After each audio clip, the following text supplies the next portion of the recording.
closed down my character sheet. Welcome to Master the Game. I am Juice, and we are ready to play episode 10 of Descent into Avernus. We're still in chapter 1, and we are only background noise. Who is that? Is that Luke? Somebody's listening to the stream. Is that Luke? It's not me. Somebody's listening to the stream. Not me. Anyways, so we are still in chapter 1. We're about halfway through chapter 1, I believe. Really looking forward to playing. It's been about 2 months, and love playing with these guys. So good friends, and that's what it's about. So it was me. It was you. It's okay. You're forgiven, Luke. You're forgiven. Okay, perfect. Because I've got like 15 tabs up, and I'm like, what's going on? I went through too. I was like, oh, I've done that where I'm like, no, I'm muted, and then I have it also open in another tab that's not muted. Yeah. So how's it? First of all, how is everyone doing? It's been 2 months. Everyone doing okay? Doing all right. Yeah. Still here. Holding it together the best I can. You know how I am, though. It's just horrible depression and an onslaught of just anxiety and stuff, but I'm doing okay. I'm just... Hey, I miss playing in person as well. Okay, if I were you, I would feel depressed that you can't come over to my house. Luke's a bit of a diva, so playing in person. The highs are high and the lows are low. Man, I still want to play with minis and stuff. Yeah. Oh man! Every time I paint a mini, it's an act of faith. There's that massive dragon I was painting. And that's what I was gonna say. We're never going to use it. I feel look cool on the shelf in videos. The end of last session, I don't know if you remember, she's like, oh yeah, I don't think it's going to be that bad because it's just like the same colors. It's all the same. She said it at the end of the last session. She just finished it a week ago. She's painted it like 8 streams, maybe 9 streams, a couple times off stream. She's like, I'm so sick of painting this thing. But last session, she's like, nope, it's going to be easy. I'll be done in a couple of weeks. Oh, it was great. It's fine. Turned out pretty great. Dude, Nate, I got those vampire minis. Those things are sweet.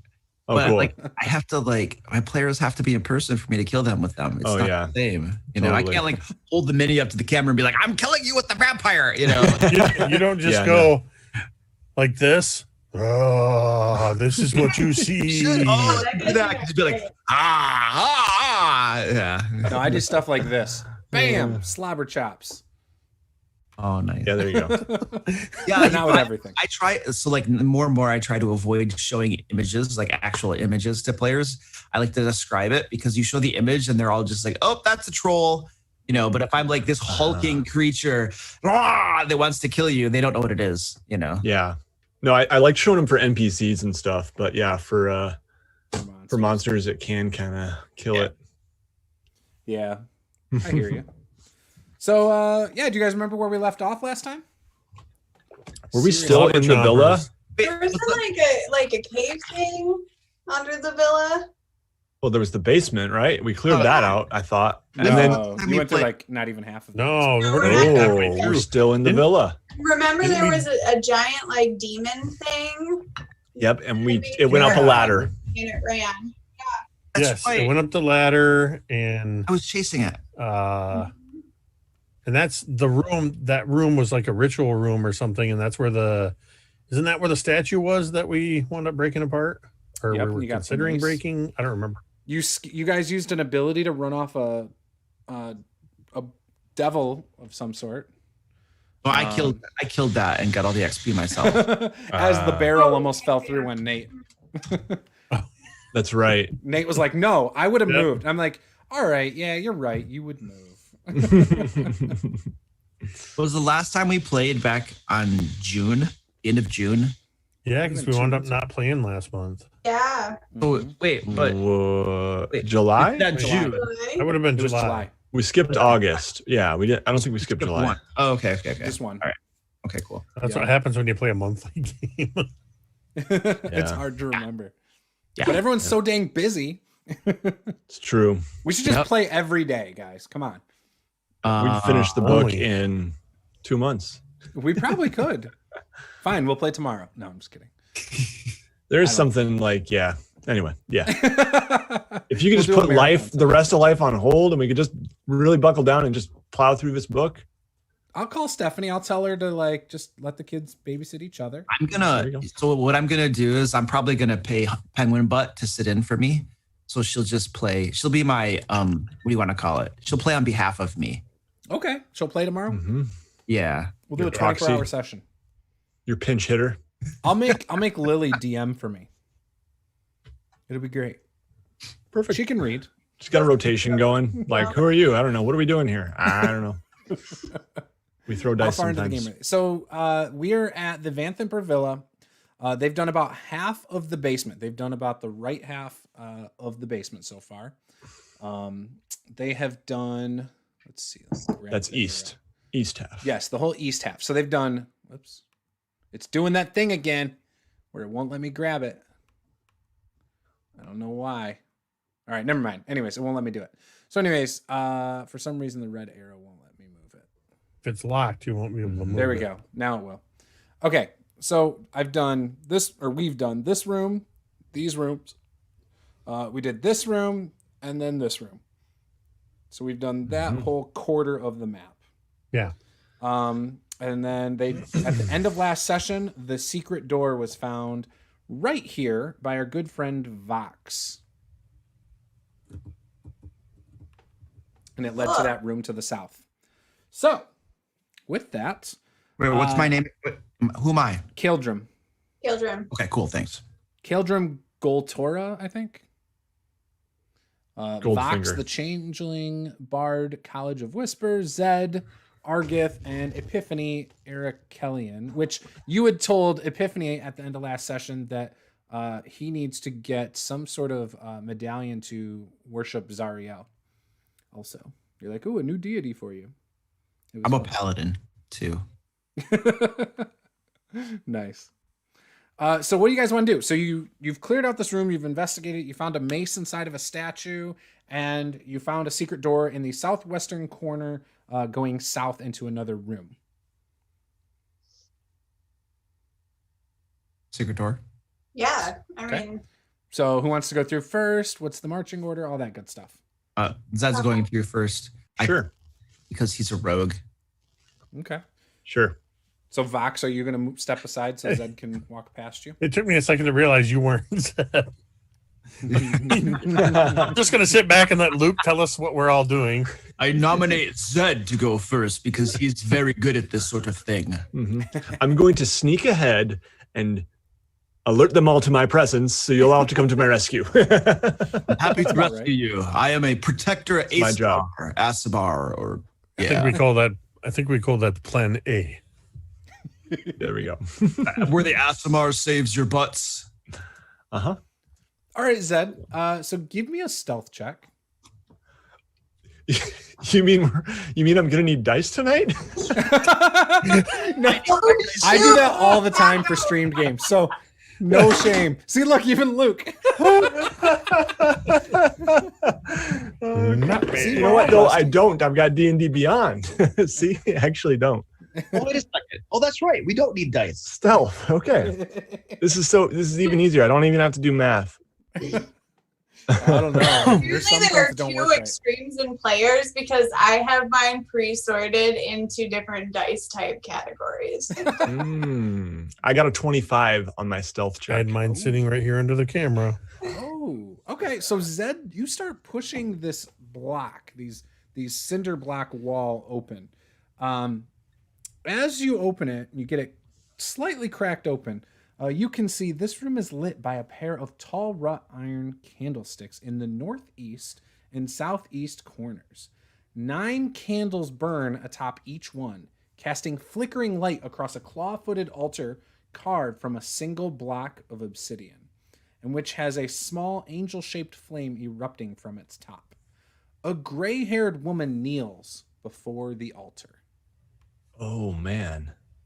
Surely she's a fiend. We must kill her. I don't think there's any good people hanging out here doing this sort of thing. She looks like that. Oh. Okay. Look for horns under the graying hair. Wait, is this an actual gray-haired lady or like a... Yeah. Right. She's standing For some there. reason, I thought you were describing like a statue or a painting. She's kneeling before the altar. She's wearing fine clothing fit for a noble of her stature and carries no weapons. Okay, then I am going to try this. Is she facing me or no? No, she's facing the altar. She does not notice you. I am going to train my bow on her and step into the room ever so slightly to the right, just so that Luke's Caeldrim behind me can also have a direct line of sight to her. Okay. So let's all roll initiative. She does not notice you, Zed. You can move where you want freely right now. I haven't even tried to attack her yet. I know. I love this. You walk into a room and see a gray-haired old woman kneeling at an altar. Roll initiative. I just want to make sure, even socially, we can go in an order that... Just in case. Yeah, just in case. It's a precaution. Because you don't want to spoil the fight breaking out by rolling initiative. You want to get right to it. No, breaks out. I'm attacking now. I know it's down. Okay. What if she doesn't fight you, though? In other words, Juce asked us to roll initiative because he knows Luke by now. Yes, because he's going to go, I hit it. I'm like, well, damn it, roll initiative. All right, I got a 30. Okay. What? Those are child numbers. I got a 25 on my stealth check. I have a plus 10 to initiative, and I rolled a nat 20. Wow. Okay. What did Vox get? 9. All right. What did Epiphany get? I can count my initiative on 2 hands. 2? Oh, that's an 11, right? I rolled a nat 1 for my first roll of the night, so we're off to a great start. Going well for us guys. Almost to start rolling up that new character finally. What Caeldrim get? I got a 4. I was all excited. Then Epiphany has to come here and steal the spotlight. Zed over here, man, is on a roll tonight. I'm fudging rolls. Let's see. Don't believe me. Let's see if we can keep these rolls fudged for a while on these We all look like we're rolls. Yeah. We all look like we're moving in slow motion next to get my good rolls out of the way. Zed goes in and he's like, "Come on!" He's like, "Wait for you guys to come in." And he turns around and he's like, "Where is everybody?" We're coming. Vox takes a couple steps in the room, tiptoeing. Seriously though, this lady looks like she would be someone who bakes cookies or has pies. She kind of looks like that. If she has pies, we're not killing her. She's going to become our servant. She kind of looks like that. I feel like she's probably not back here baking pies, since we dispatched some sort of demon-like thing in the other room. I don't know. I swear I seen her on a demon pies? Pancake mix box or something. Yeah. She was on one of those sugar competitions. Yeah. Cake Wars. I don't know. She looks kind of angry. Yeah, I guess now that you zoom in, okay. Oh, yeah. Dude, she's got some forearms too. Look at that fist, man. She's ready to punch someone. He has been kneading some dough. She looks like she's getting ready to shoot up. I'm going to disengage, retreat into the room we came from. Zed, I suggest you shut the door behind you. I don't think we want to take her on, dude. Did you say that out loud, Caeldrim? No. So the last one in the room would have probably been Epiphany. I'm assuming you're all going in. Yeah. Okay. So Epiphany, you're the last one in. Sure. Zed, anything you want to do?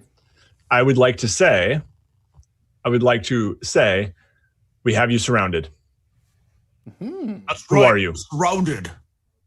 And then I will, if we're doing the initiative thing, I will ready an action that if, she's responds overly negatively, an arrow will be loosed. She stays in her kneeling position, and she says, "How dare you disturb me?" That's not negative enough for an arrow to loose, I don't think. We're really sorry about this. We just had a few questions. She starts getting up from her knees and wipes her knees down and turns to look at you. And you can just see the look of just pure anger on her face. She says, "I'm going to give you one chance to surrender, and that's it." Well, here's the thing. We're cleaning out a bunch of demon worshippers and stuff, And we just need to know if you're part of them and you need to die or not. That's pretty much the way this is. She kind of looks over at her obsidian altar and then looks back over at you. And as she does so, you can see she starts doing like a motion with her hands. Okay. And mutters something. But I'm Zed, not- Yeah. But Arrow. Zed, yeah, you kind of said you wanted to ready something, right? Arrow loosed. All right, She's moving shoot. her hands. Yeah, go ahead and shoot. Oh, you know what? I'm gonna use D&D Beyond because it's giving me good luck tonight. I almost rolled a real die. That's bad news. Turns out she's a cleric What'd you and she do was trying that? to heal us. All right. Oh, I've actually got a crossbow. I forgot. Okay. So we're doing my crossbow, and it's a nat 20. That's a 27 total to hit. What? That is Seriously, how guys. I roll. Seriously. 5 is the No way. lowest Look at these number you rolls. had tonight. Roll. 25, 30, 27. I'm switching to D&D Beyond. If this is not an endorsement for D&D Beyond, I don't know what is. This is, I would not. I'm not going to use this if it continues. No, I will. I rolled need to an use my 8 just D&D for Beyond. fun, so All right, we're damage. 2d6. Yeah. Okay, maybe that is going to be 15 damage 15. because it's a crit. All right, let me see what she's got. You do crits rules as written, right? Yes. Okay. Yep. Roll double dice. Yep. D&D Okay. Beyond just does it for me. So she has an ability called Hellish Rebuke. When she is damaged by a creature within 60 feet of her that she can see, the creature that damaged her is engulfed in hellish flames and must make a DC 14 Dex saving throw. Well, good thing I have D&D Beyond. That's 47. 16. 16. So you make it. On a failed save, you take half the amount of damage, though. So All right. you're going to take 3d10 in half. So that's 10, 16 in half. So that's 8 points of damage. Do you have Okay. evasion yet, Zed? What's that? Do you have the thing where you can have damage or have evasion or anything? It's a reaction. No, I don't. However, I just realized I forgot to add. What's that? What level rogue are you? Level 4. And I'm a assassin. I'm trying to remember. Sorry, it's been a while, guys. I'm just trying to remember my abilities here. Yeah, I've got cunning action rather, but and then I've got where's features. So she and hadn't traits. gone yet in combat. Sneak attack. That's what I was So looking you for. would have had Yep. your other stuff Yeah. from So assassin or whatever. yeah, that's right. I have advantage. I didn't need advantage on the attack roll. I already got a crit. But Mhm. and any hit you score against a creature that is surprised is a critical hit. She was not surprised, right? But No.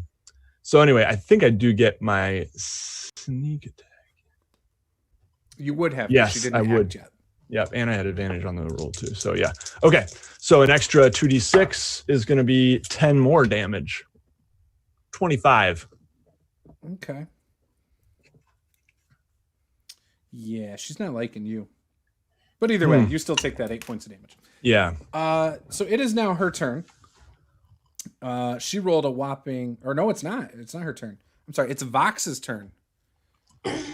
Okay. I'm happening. Yeah, you are, Luke. Real quick, am I still on fire? No, it's not being sustained. Okay. It's kind of instantaneous and then yeah. Unless you have something highly flammable on that you Okay. think. I don't think so. Yeah. I will go ahead and cast Dissonant Whispers. Okay. That's a wisdom saving throw. Okay.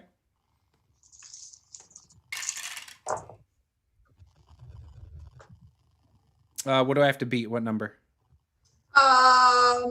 Great question. 15? I got a 15. So I think that saves. So yeah, she makes the save. Okay, fine. So 14, so half damage would be 7. Okay. Okay, fine. Fine. You're gonna hear about that one later, Juice. I'm sure I will. All right, so now it's her turn. She had a whopping 5 in the initiative order. She's going to shoot at Nate's character, Zed. You guys see her continue her hand motion and just do this like, and shoots out some flame. Or I'm sorry, not flame. She shoots an Eldritch Blast of force damage over at you. Okay. Does 16 hit? No, I have a 17 armor class. So she misses you. She will then shoot another one over at Vox. What is that? That's 17 on the dice. That's a 23. And that's...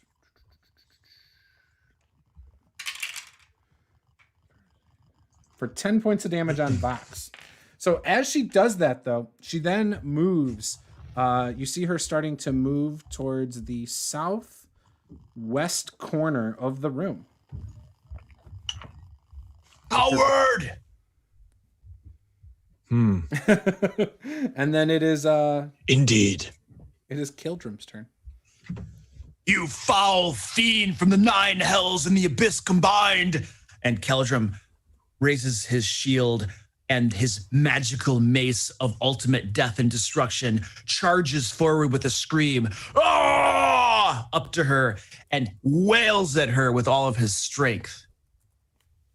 Punk. Caeldrim smash. Is that the new mace that we picked up? This guy. 15 to hit. That is good. That'll hit. All right. Stand by.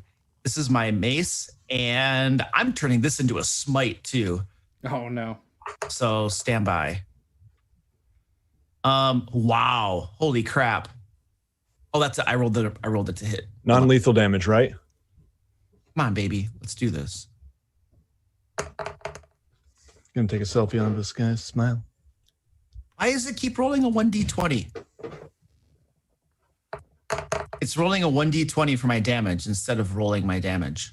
I don't know. D&D. I mean, it seems like you should just go with it. Are you clicking on the damage spot? Oh, I think I got it. I think I got it now. I'm sorry.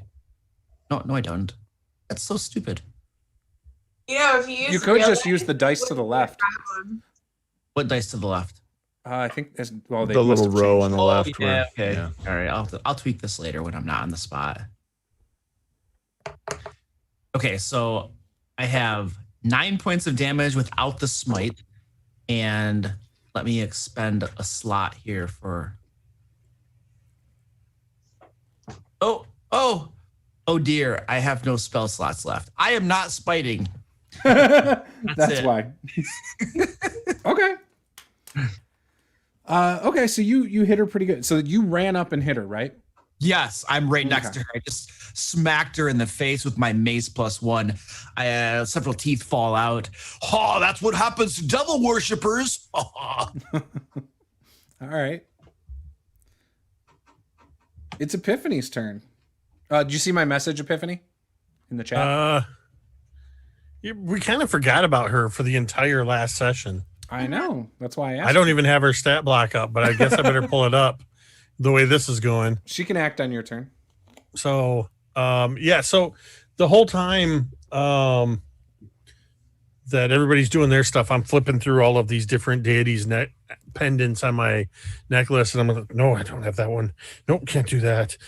Every once I start to do something, and it just kind of goes, bzz. I'm all out of spell slots. So I'm sitting here going, and I'm like, oh. And I look over at her, and I just say, by the light of the thunder. And she needs to make a wisdom saving throw as I toll the dead. Okay. That's not it. Okay, she only does it once. And she fails. Well, it's a good thing she failed, because on the D12 that I rolled, the real physical die that I rolled, I got a 1. She takes 1 point of radiant damage or necrotic damage. That has happened to you so many times when you have cast that. I was bragging about the fact that I was using real dice, and And now you wish you were using D&D Beyond. yeah, I'm gonna see what D&D Beyond would have done. Oh, look, it's a 1 on D&D Beyond too. So. Okay, there you go. It's I'm destiny, screwed tonight. man. It's destiny. What was Rhea? She's a veteran, isn't she? I think so. Yeah, let me pull up the veteran stats real quick. Because she's just gonna shoulder past me. This isn't she like 19 or 18 or no, she's 17, isn't she? She's a kid, yeah. She's gonna shoulder past me with that great sword that she's got. And she's just gonna look at from Caeldrim to Zed. Are we trying to kill her or do we want to talk to her? And her sword is already in motion. Let me check my my character traits here. I think you're good, Caeldrim. Well, she's actually features and traits, but not so good that he won't torture. The whole reason we came here, in part, was Rhea was specifically wanting to know what happened to what's his name, Thavius Krieg. Thavius Krieg, who was last the hero seen of Valterel. Right? So we're supposed to be gathering information. Well, she's gathering blood samples right now. Were you? Where is Thavius? So she's going to attack with the longsword for her first attack. Oh, sure. When rolling for her, it's 22 to hit. Level 4 ninja theory. And if she's going to use the flat of her blade. Okay. So I'm going to try to do non-lethal, non-slashing damage. I'm still going to roll my damage of 8 points. All right. And if she's still standing, she's going to take that second attack. Oh, yeah, she is. That's a 19 on the die. So that is 24 to hit.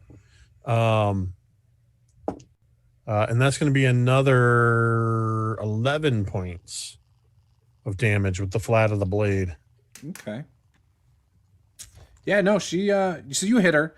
She's obviously hurting a little bit. Between Caeldrim walloping her and you hitting her a couple times with the sword, and then the arrows, that weren't too kind. But yeah, she's still standing. With that, Zed, it is your turn. I am gonna drop my crossbow and head over within melee range, unless she's already surrounded and I can't get in. You can get in. Okay, so yeah, I kind of shake off the smoke and singed bits, and I rush forward with my short sword and what do I have? Short sword and dagger. Oh, I'm gonna use D&D Beyond. Okay, so first attack, short sword. It's gonna be an 18 to hit. That'll hit. And a 12 to hit the dagger. That'll hit. Okay. Oh, wow. Short sword and dagger. Okay, short sword is 7 damage. Dagger is 8 damage plus sneak attack because I have friends within melee range. Which one was the first hit? The first one was the short sword at 7 damage. Okay. With that, she'll do the Hellish Rebuke back as the reaction, though. Okay, yep. Before you resolve your next hit. So give me a dex save. Mm-hmm. Oh, yeah, I was going to use D&D. I almost rolled a real die there again. I can't do it. I'm on a good streak. 13. I feel like you just jinxed yourself. 25 points of damage. You failed. So you take 25 points? Okay, I'm down. Okay, so then that second hit won't count. Yep. You go down as the Hellish. You go up in flames again, right next to Caeldrim. So Caeldrim, you can feel the heat of the Hellish Rebuke flames. And the cinder. As Zed falls, Vox, it is your turn. So up to this point, we've watched her essentially just cast spells, correct? Mm-hmm. So does she have any weapons on her at all? You don't see any weapons. Okay, and how large is this room? It's about, I want to say it's 20 deep by about 25, 30 feet wide. Oh, so Juice, I forgot my sneak attack damage on that first attack though. Oh, okay. Do your sneak attack. So that's an extra 7. Okay. Yeah. Cool. And now I'm down. No worries. Okay. I will go ahead and Yeah, it's 20 feet north-south, and it's 25 feet east-west. Okay. I'm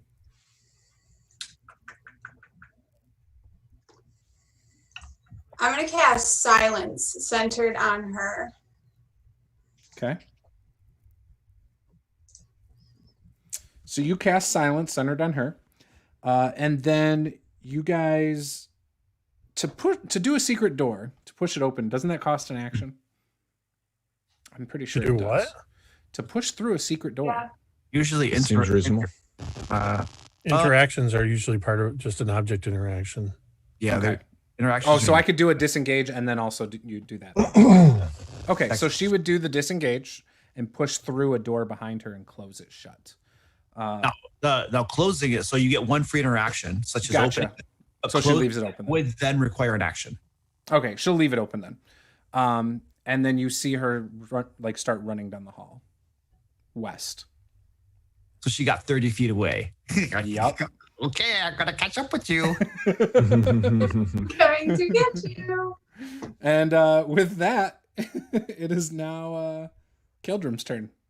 Caeldrim looks down at Zed. Sucks to be you, but I'll be back. Don't you worry, buddy boy. And then I charge through that secret door. Where do you think you're going? Ah! Devil worshiper! And I'm gonna club her on the back of the head with my mace. All right, roll the hit. For this roll. 13. That hits. Oh, baby! 9 damage. You drop her. Yeah! Let's make that non-lethal. Let's make that non-lethal. All right, I'll allow that. Normally, I would say you have to say it ahead of time, but I'll allow it. And then I'm going to put my mace away a little bit, leaving whatever blood is on there. I'm going to grab her by the ankle and drag her back into the room. Okay. Once I'm back into the room, I'm going to, I'll shut the door eventually. I want to shut that secret door.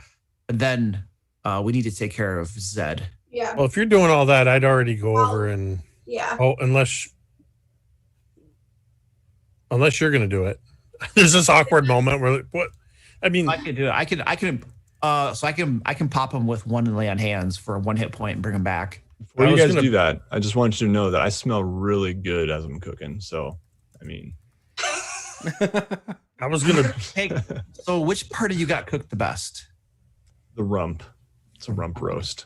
Can I just carve? Is someone healing Zed, by the way? That's what we're trying to decide. So we're trying to decide. So if Will we're, they eat me or heal we're me? gonna if we're gonna interrogate this lady, we're gonna end up being down here for a while. So I mean, we're gonna end up taking a short rest down here, I assume. I mean, she's unconscious for a while. I rolled the die, so. Wait, Yeah. I'm popping But I Zed just have him back one up. healing from lay on hands. One healing, 1 point, 1 hit point. So you're conscious now, and you're Sweet. not. Yeah. So you're Cool. awake and burned really badly. Yeah. Oof. There. Now we can. So now close the secret door. Now we can discuss whether we want to short rest while we do a little interrogation and stuff like that. So unless we heal her, she's not going to wake up for a little bit either. And I don't want to heal her. We do need to interrogate her. Maybe we can set up the torture rack while we're waiting for her to wake up. What torture rack? I mean, we could build one. We gotta set it up. We're rigging up the altar. No. Yeah. I think. Yeah, it's tricky. So is she tied up yet? Yeah, I'm gonna tie her up. Let's bind the hands. I am tying the hands Very up. I am splaying the fingers out and putting rope in between the fingers and wrists. And I am being ruthlessly tight about this. Like if some circulation gets cut off and there's some amputation needed later, I'm okay with that. I have no mercy toward my enemies. And she just almost killed one of my friends. So she is getting the rough treatment here. Are you gagging her? Yeah, that's a good idea too. Let's do that too. This is like some 50 Shades of Grey stuff going on here. Zed has some strange satisfaction as he's coughing through his burnt lungs, watching this.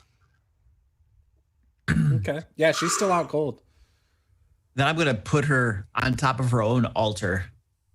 Tie her to the altar. Okay, so it's a black altar. You notice that it has tiny infernal runes carved in a ring around the 9-inch tall top. It's an angel-shaped flame erupting from its top, so you might not want to set her on top of it. Wait, is it literally a flame? Yep, that's what it says. This flame Fire. bears only a vague Shaped like an resemblance to Zariel, so it kind of looks like the shape of Zariel. Okay. Defacing any of... You know what? I don't think it's fire. I think it's like put into the top of it. It's like carved into it, I think. Actually. Okay. Bears only... Yeah. Defacing... Blah, blah, blah, blah. Yeah, okay. Cool. Oh, we just got some information that we're not supposed to deface. I didn't say anything. We get in trouble. Don't metagame, guys. I think we should just do it just to see what happens, you know? You want It's her like- on top of it? Take the sword If in. it's not going to harm her, yes, I want to put her on top of it. Doesn't seem like it would. Okay. And then She's at 0 hit point, or 1 hit point unconscious, or 0 hit points Zero. unconscious, though. 0. Yeah. Yeah, I just Careful if in there what you do. If there were flames on top of it, I didn't want to like burn her alive. Right. That's why I figured I'd say that, because that stood out to me. I was like, oh, never mind. I do want to, as I see all these runes on that altar, I want to take a quick look-see to just confirm what cult this is or something to see what this is an altar to and stuff like that. Actually, so it does say an angel-shaped flame erupting from its top. So that means there's fire. Okay, then I'm just put Yeah. her next to it. Put her next to it. Okay. So you're trying to decipher the runes? Yeah, I want to see what this is an altar to. Okay. What languages do you speak? Celestial and common. You don't have any clue. I speak Epiphany- infernal. Infernal. So they are tiny infernal runes. So you can tell they are infernal. Let me take a look at these. I know what these words are. I wish it told me what those words were. The module doesn't tell me. Epiphany, what are those? Yeah, they're just it's infernal gibberish. I'm sorry. It's a deity They were, that you don't want to mess with this one. They were going around and taking all the cult's pizza orders last Friday, and I mean, Did have a piece of paper to write it down on. this fire is shaped like an angel. Can you tell Tiffany who this altar is to? To Zariel. There's an altar of Zariel. Who's Zariel? Fallen Do I know paladin. That's the protector of the first level of hell. So paladin was once a paladin until she fell. She turned to the dark ways, and now she rules over the first level of hell. Oh, wow. What's the first level of hell called? Avernus. You guys think we might go down there sometime?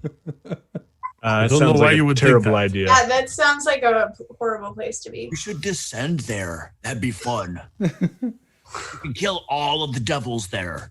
That's what she said. As you guys are talking about this, Zariel, I mean. you see Thalamra Vanthampur wake up, and she kind of shakes her head and looks around, and she realizes she's tied pretty tight, and she's leaning back against this altar. And she just looks at you guys, and she looks defeated, like she kind of slouches a little, and she spits at Caeldrim. No, you don't, because I gagged you. Ha! Oh, that's right. She hacks in your general direction.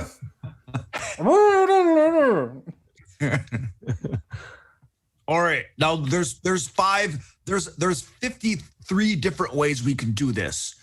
Want me to list them all off? Yeah, why don't you just shut up?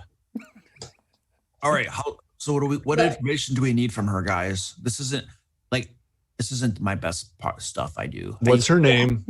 We need to know, I mean, Name aim. Yeah, what she's doing down here. I mean, Her name and her Where's- aim. intentions are. And where's what's his name? Yeah. I mean, Any- I'm happy to ask some Thavius questions Krieg. if you want me to. So, any of you who have been in Baldur's Gate for any amount of time know this is Duke Thalamra Vanthampur. Ah, But this is what? man. The Duke Thalamra Vanthampur. It is. Who? Okay. Oh man, I wouldn't have waited to fire my bow. I would have. No. So I think.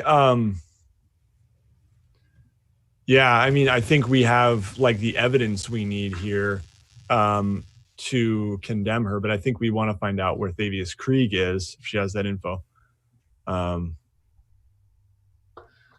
But we were suspicious about their intentions, and now and obviously finding all of this made that more evident. And now finding her kneeling in front of a freaking demonic altar. Sorry, I'm getting a little worked up, guys. It She doesn't. just tried to burn me. I mean, it looked bad. It looked bad. It was pretty bad. How much time Not has a good passed? look. Have we taken a short rest yet? Yeah, I would say because Is I it rolled a that 4 amount on of the time die, so you passed? had up to 4 hours if you want to take a short rest. Okay. And I'm assuming you wanted to wait till she woke up. So How do you spell her I first? hope I have hit die left. How do you spell her first name? Thalamra.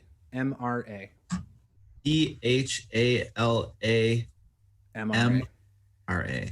Vanthampur. Here, I'll copy and paste it in the chat. Vanthampur. Yeah, let me post it in the chat for everybody. Okay. There you go. Cool. Thank you, sir. No problem. Anything for you, Luke? You could use a box of healing potions. Okay, Melchior, I don't know what the wow. Michigan rag is. I'm sorry. Does anybody here know what the Michigan rag is? Dude, No. nobody. It's Melchior. Nobody knows. Right. Like, That must be like a down under thing over there in Australia. stuff he comes up with sometimes, man. I don't know. So, So, go ahead. oh no, you're okay. I was gonna say, I mean, like once she wakes up, I feel like Vox would walk over there and remove the gag from around her mouth. Okay. If she's doing that, I have my mace ready to smoke her if she looks like she's going to start casting a spell. We're ungagging her. She might have a verbal spell, So as soon as you ungag her, Vox, she looks up at you and smiles and says, "See you in hell," and starts slamming the back of her head against the altar. Yeah, And then you see her go limp. Okay, so She found a pointy part of the altar, didn't she? as soon as she does, She did. so I'm gonna immediately, since I was right there ready to smoke her, I'm gonna reach out. I mean, she might have hit herself a few times. All right. Right. I'm grabbing her, I'm pulling her away from the altar. All right. And I'm gonna pop 1 hit point of lay on hands and heal her. All right, so do me a favor. Be a DC 15 dex save. Okay. Stand by. To try and grab her. Dexterity saving throw. Yeah, we're just gonna use that as like you trying to stop her before she Okay. does her 1 hit point of damage to herself. I got an Seems fair. 18. All right, so you stop her from destroying herself. Okay, so she's still awake. Yes. Okay, cool. But she's And like trying to. She's like, "Let go of me! Kill me, you bastards! Kill me!" I'm just gonna grab the back of her tunic and kind of lift her up off the ground a little bit so she can't hurt herself. And I'm just gonna be like, "You're an idiot. You're an idiot. Now shut up. You're gonna answer some questions." I don't think she's answering any questions. I think we just need to bring her in. Oh, that's right. Oh yeah. Can we get her to sign her villa over to us legally so that it becomes ours before we turn her over? Like, It we can do be our that? new headquarters. Yeah. It's a good idea. Your new Take some headquarters. cleansing. Does the cat come with it or no? Just for Oh, yeah. clarification. We want the kitty cat for sure. Don't care. You don't care about Either your kill me or let me go. What kind of horrible human being are you? You don't care about kitty cats? What are you doing down here? Where's Thavius Krieg? I don't know where he is. You know where he is. I was worshiping at my altar. You're going to tell us where he is, too. I'm not going to say a word. You're already saying lots of words, moron.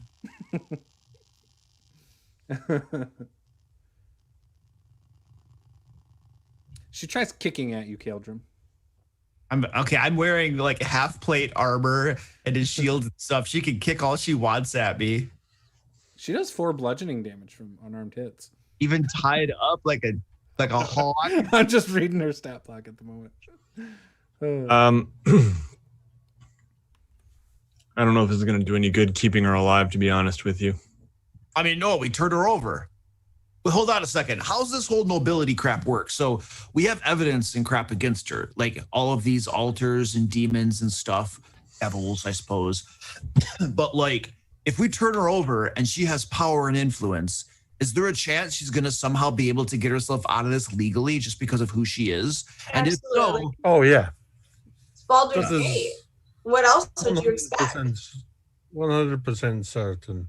I mean, I don't know that we can just turn her over and have enough evidence to convict her of anything. I mean, that could probably backfire on us. I mean, maybe if she gives us good enough information, we would consider turning her over. I'll say that in front of her too. I don't know. Maybe if she were to give us enough information, but I follow Torm, the god of courage and self-sacrifice, and I will gladly sacrifice a little bit of my time here to serve as an executioner for this piece of scum. Yeah, You got a necklace. I also served Torm. All right, yeah. We both served Torm.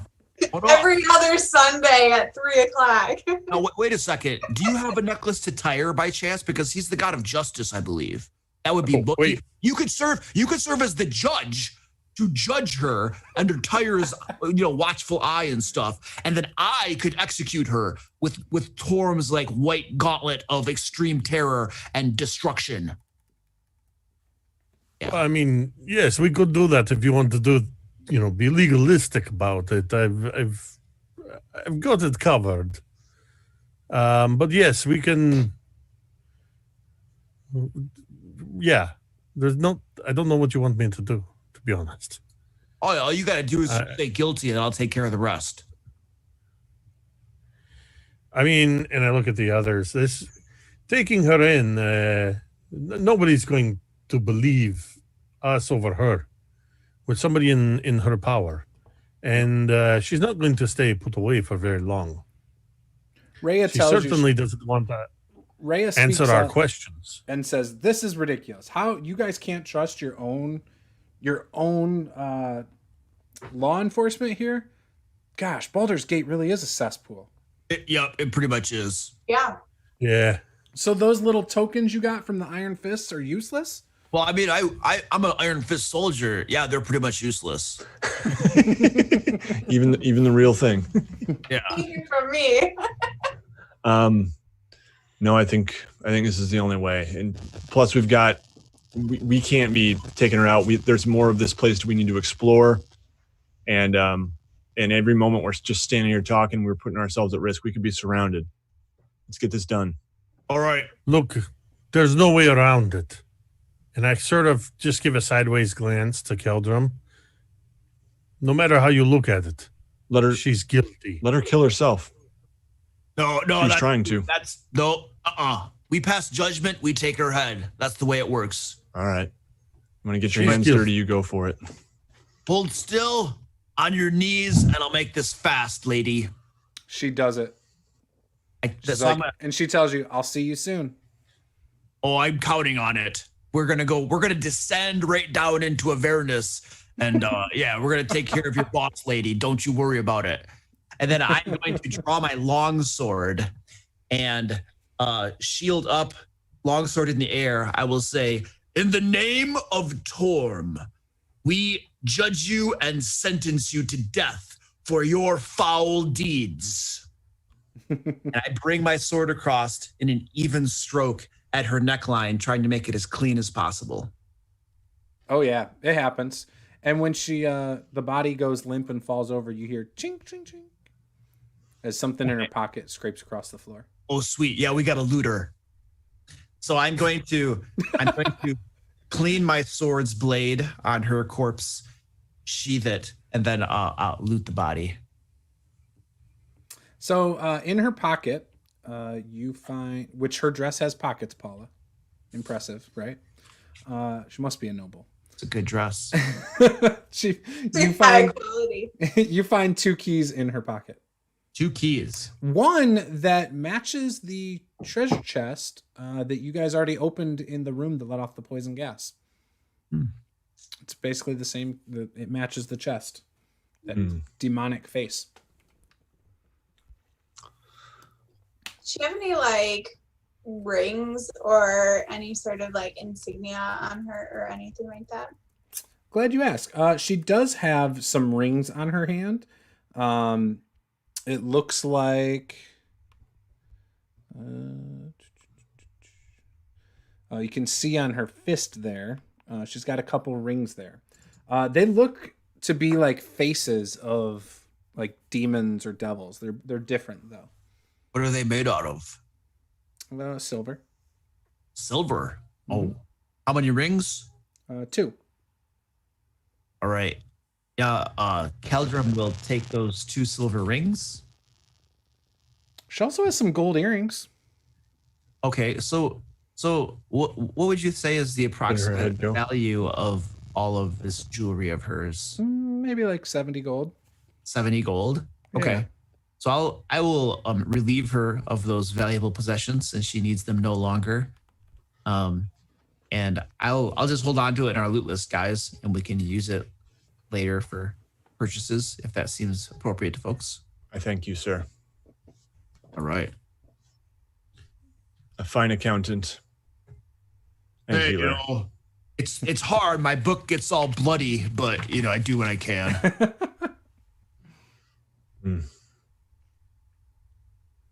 By the way, for the chat, obviously Nate is a master cartographer. Oh, what's going on in the chat? What you looking at made a joke. Oh, okay. If anyone knew somebody who could teach him how to make maps. I draw a mean map with crayons. Hey, you do an awesome job paying someone to do your maps though too. Oh, I do. She makes some cool maps. People to do everything for me. It's the best way to live. 4-hour work week, man. Yeah, man. Actually, that's one of my favorite books. I've been meaning to order it for so long. Anyways, so yeah, what are you guys doing? You're still in that room. There's 2 secret doors on each side of you. You have a dead body sitting here in an altar with a flame going. So, guys, there was talk of a short rest. And Short rest was taken. We already took one? Yeah, I think he said that she wouldn't wake up for another 4 hours. So yeah. Oh, I must have missed that memo. All right. It's okay. All right, I'm gonna. I used my last we all hit rested dice while you were tying her up. Yeah. I'm being very meticulous. Making sure they're really tight. He's working really hard over there. He should take it easy a little bit. He's working up a sweat. No, all that for her to just try and kill herself, Yup. You should probably get your rope back. I don't even know where are my hit dice. You have to click short So rest. if you go, click short rest in the I'll upper. tell you how many you have left. Oh, I used my last hit die, and I also poked myself with an arrow, which looked kind of awkward to the rest of you, but you probably know what it healing does. Yeah. That's okay. I was going to heal you with my mace earlier. Hold still. I promise these won't hurt. I was unconscious, though, wouldn't I? No, I wasn't unconscious. Yeah, I was. It's almost like Juce likes to inflict pain to heal. These arrows and maces and stuff. Almost. Sensing a trend. Pain equals pleasure. So where are we going now? So there's 2 secret doors. We came in one, correct? And Caeldrim came back in one with her. follow where she was trying to go. What do you guys think? Yeah, I think we should Yeah, go that, where she's trying to go. Seems to be a way forward. I mean, it's as good a route as any at this point, right? Mm-hmm. That's weird. Okay. So you guys are going south then? So you open the secret door south. You see straight ahead the sewers, obviously. It still smells like incense, obviously covering up the smell of raw sewage. You look right and you look left. When you look left, it goes, you can see a straight on path that goes south. Let me pull that up. You can see a path that goes south right here. And then you can see a path that goes east all the way to a corner, and you see a path that goes west. Now she was running west. Which room did we come out of? This one. You're in this one right here. Okay. Which are there And any you rooms, hit her right there in the hallway. are there any rooms we haven't explored yet? Yes, a lot.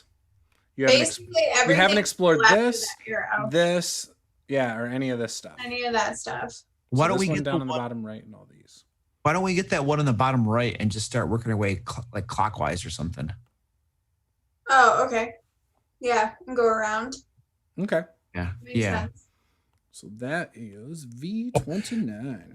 I'm watching the YouTube feed, which is behind by about 20 seconds. I'm like, you're not pointing at anything we're talking about. Oh. I'm like, what is going on? Oh. Instead of looking at Zoom. All right, so we're going way. Whoops. I accidentally right clicked. All right, so we're going way down here. Okay. So you go around the corner, and then you take another right, and a door lies straight ahead. Who would like to go through it? No yawning, Nate. It's not allowed. Seems like a not me type of thing. Not me? 1, 2, 3, not me. Nose goes. It was at the. Oh. All right, Caeldrim's first. That always goes well. All right, Caeldrim, you open the door. What happened?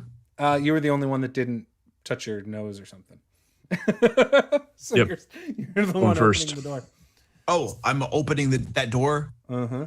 Oh, all right. So yeah. Got my shield up in front of me. I'm gonna just turn the knob a little bit.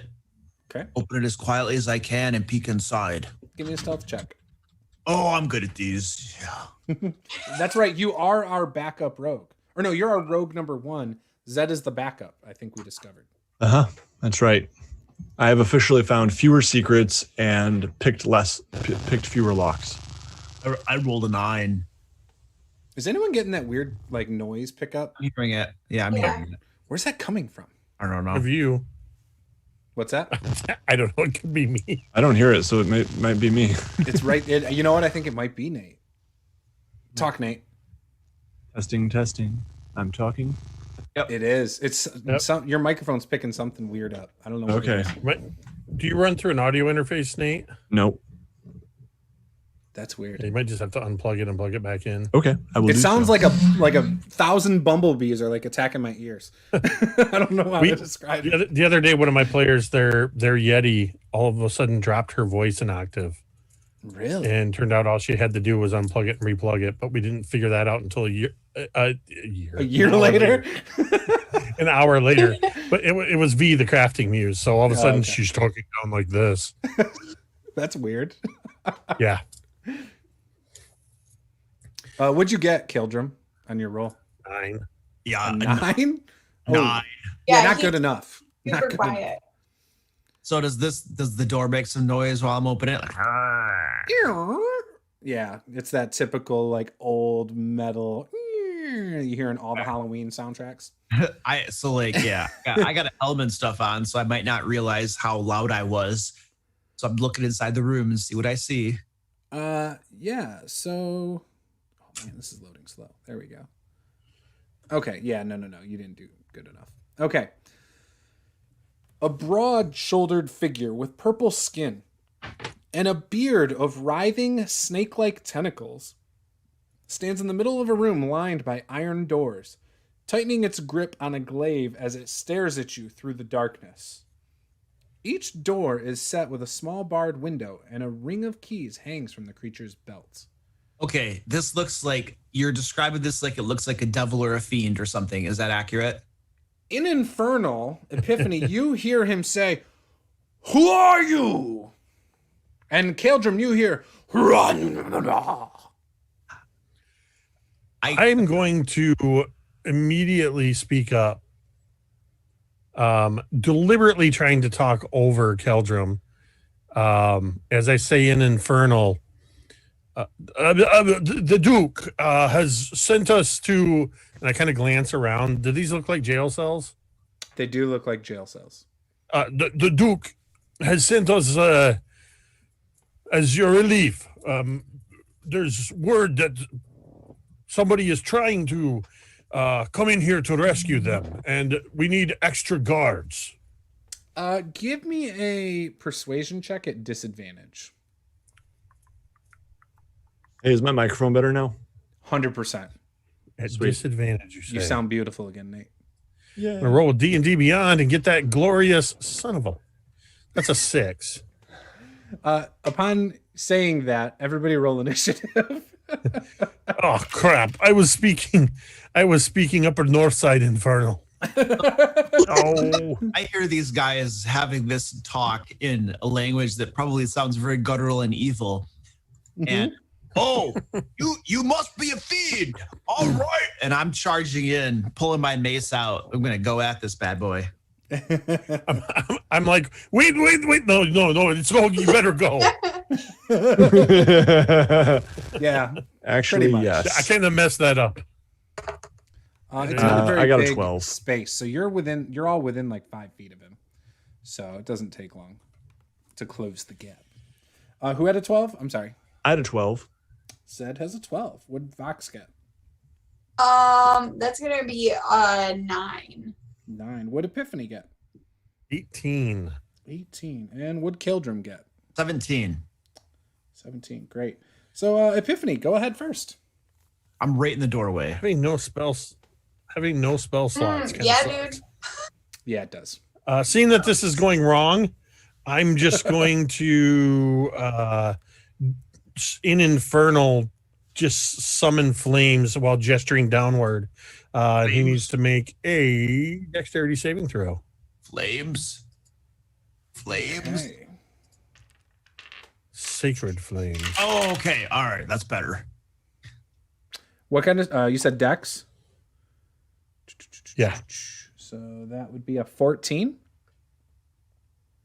Beats my 13. All right. So yeah, my flames sort of peter out before they even get to him. It's kind of like when you move a match too fast and it just. Next. Caeldrim. I am positioning myself right in the door frame, shield up high, mace at the ready. Come on, fiend, let's do this. I'm dodging, and I'm going to call back to my friends. He's got a reach weapon, so like keep your distance. Just ping him from afar with ranged stuff. I'm going to stand here in the breach, and he's not going to be able to do much to me. And we're gonna pick him apart. All right, guys, that's the plan. Thanks. And I'm just dodging. Okay. My partner with range stuff. Oh, I have a crossbow. Seeing your tactics, that's very interesting. Okay. Zed, go ahead.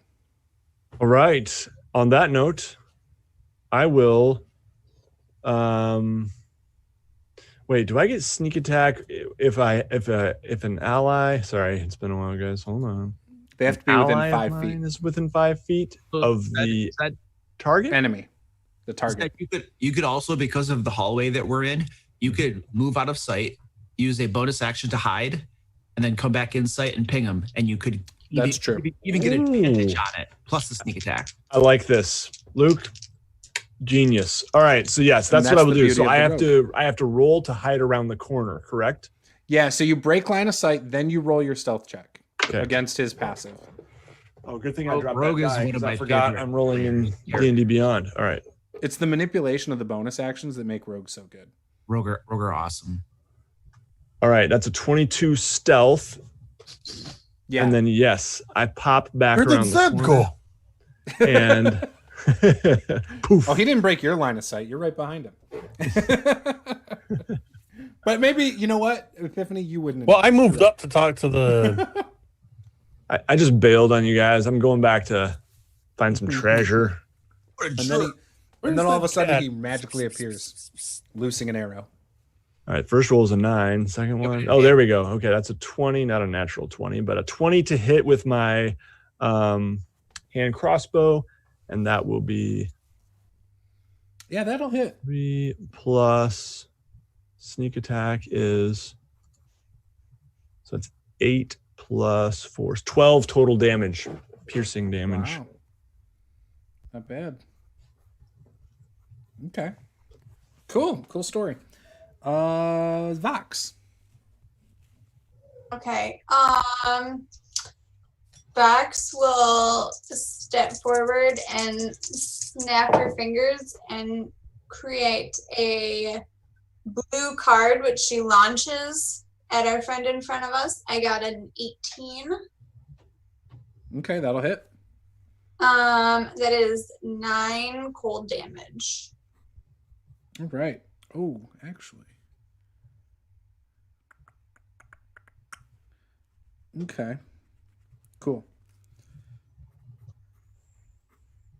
You said 9 cold. Try not to say things out loud as I think. Okay. It is now his turn. So you shot your little card at him. You shot your little arrow at him. Oh, sorry. What? Sorry. Can I also back up a little bit too, please? Yeah, sure. No problem. So as you guys do this, the bearded devil says, "You think your puny tactics will work?" in comment. Yeah. And he goes to the side where the wall is. So the only person that could have a direct shot on him would be Caeldrim, but he's 10 feet away. And he attacks with his glaive. And he attacks also with the little spikes on his beard. Disadvantage, if you would, sir. Yep. We'll do the beard first. Actually, does that one have range? I don't know if that does. It doesn't, so he will not do that. He will just use the glaive. Punk. You know what'd be cool is if in D&D Beyond the monster stat blocks, you could just click on the stat on the sheet and it would roll it for you there too. Does a 17 hit you, Caeldrim? No, sir. What's your AC? Jeez. 29. 29. 29. No, it's not. It's 19. 19. All right. So, yeah, he stays against that wall, and he's about 10 feet south of that door now. Oh, you're going to get all smart on us. Okay, fine. I can do that. I've seen battles far greater than this. Well, okay, Mr. Experienced Devil. What are you, a turtle? You immortal or something? You think you're better than us? Yes. Epiphany, it's your turn. So I imagine as Zeb and Vox had sort of moved back, that left me near the front with Caeldrim. So I'm going to position myself in a way that I can see him and take a shot at him with my hand crossbow. That's all I got. For some reason, I thought I had a bigger crossbow. Based on the room and the hallway layout, there's not a good way to do it. Yeah, I think he's around the corner and making it really hard for us. Yeah, he's kind of down here, so that basically Luke is like going to have to either move to attack him or a stalemate kind of thing. I can't reach around Luke and take a shot, or Caeldrim and take a shot. Epiphany's not in the hallway. Epiphany's in the room. I didn't enter the room. Let's not get hasty. Oh, okay. Sorry. Yeah, based on what Caeldrim said, Caeldrim's on the outside. Like, so he's in the block right outside, but he's blocking the doorway. I would assume you could come up here. I'll let you shoot at disadvantage, if you want to try. Would it be cover? Yeah. If the devil has like half cover? I wasn't going to treat it as cover. I was going to treat it as just disadvantage because he's kind of shooting around a corner. Hold on, let me check something real quick. Because he's kind of going, you know what I mean? That's literally the definition of cover when you have things that are obstructing your line of sight. I mean, he's a large armored man with a shield I'm just gonna instead. I've got the crossbow in hand, but I can't really get a good shot. So instead, I'm just going to sort of, while holding the crossbow, just do this thing, kind of let it lie loose a little bit, point my finger at him, and I'm going to toll the dead. Okay. So he needs to make a wisdom saving throw.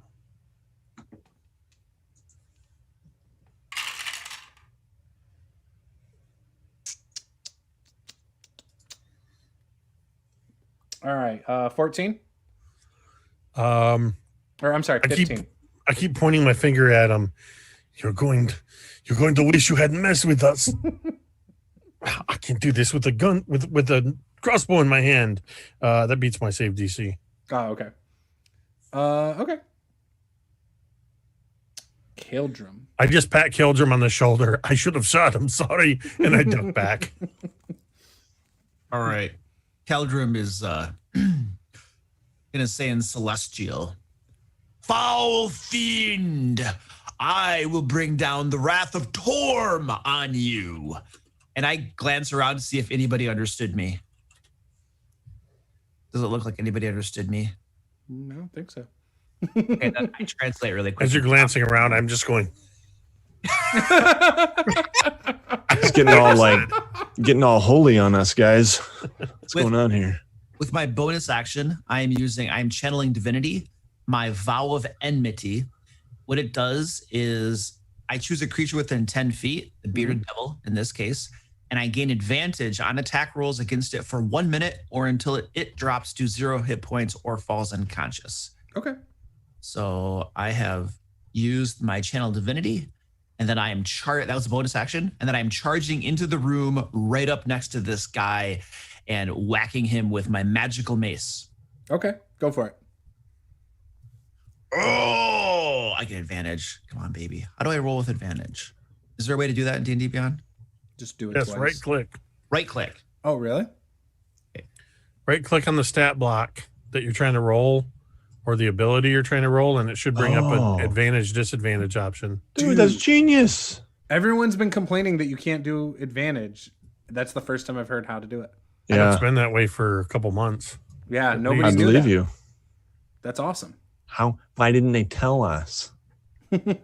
It's in a document somewhere. It's probably on the dice page.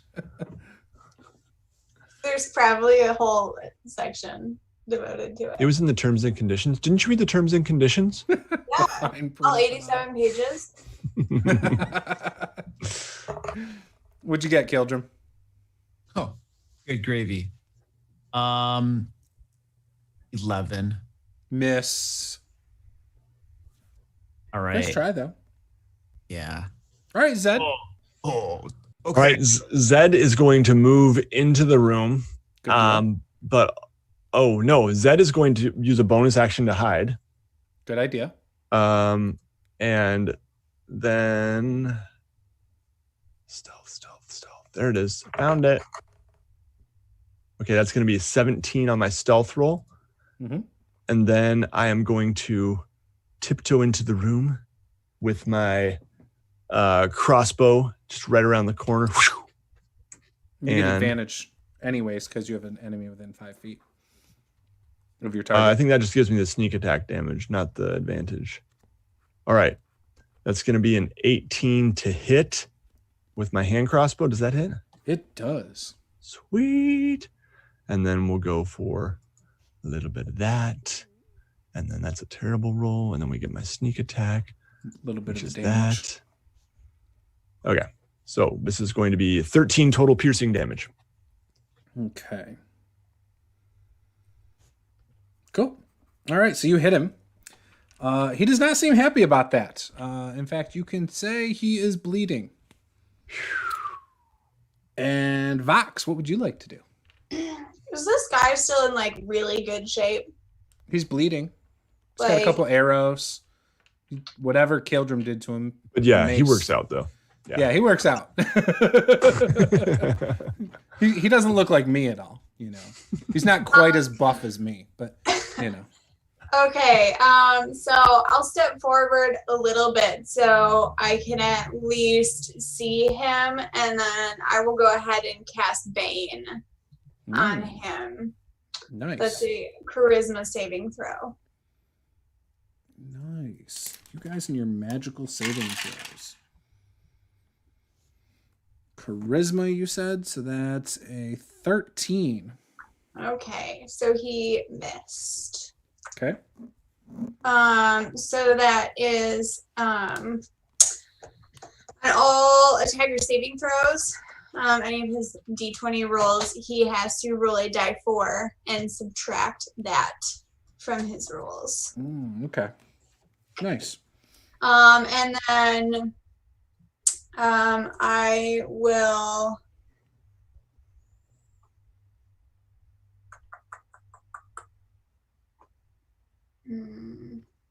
So are you now in the room too, Vox? I stepped forward enough so that I could see him because I have to see him for that spell. Mm-hmm. I will cast that spell, and then I will also give Caeldrim some bardic inspiration, and then I will use the rest of my movement to move back out of the room. Okay. Sounds cool. All right. It is his turn now. So he is going to, now he's going to do the thing I wanted to do last time. So he's going to first hit you with his beard, Caeldrim. I can respect that attack.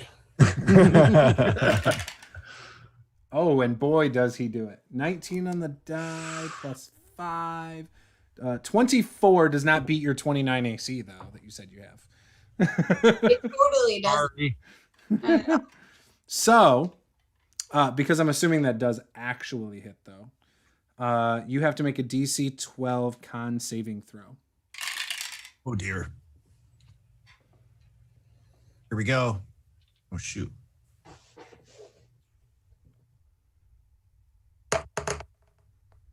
Oh, and remember, Caeldrim, you have 1 level of exhaustion from last session.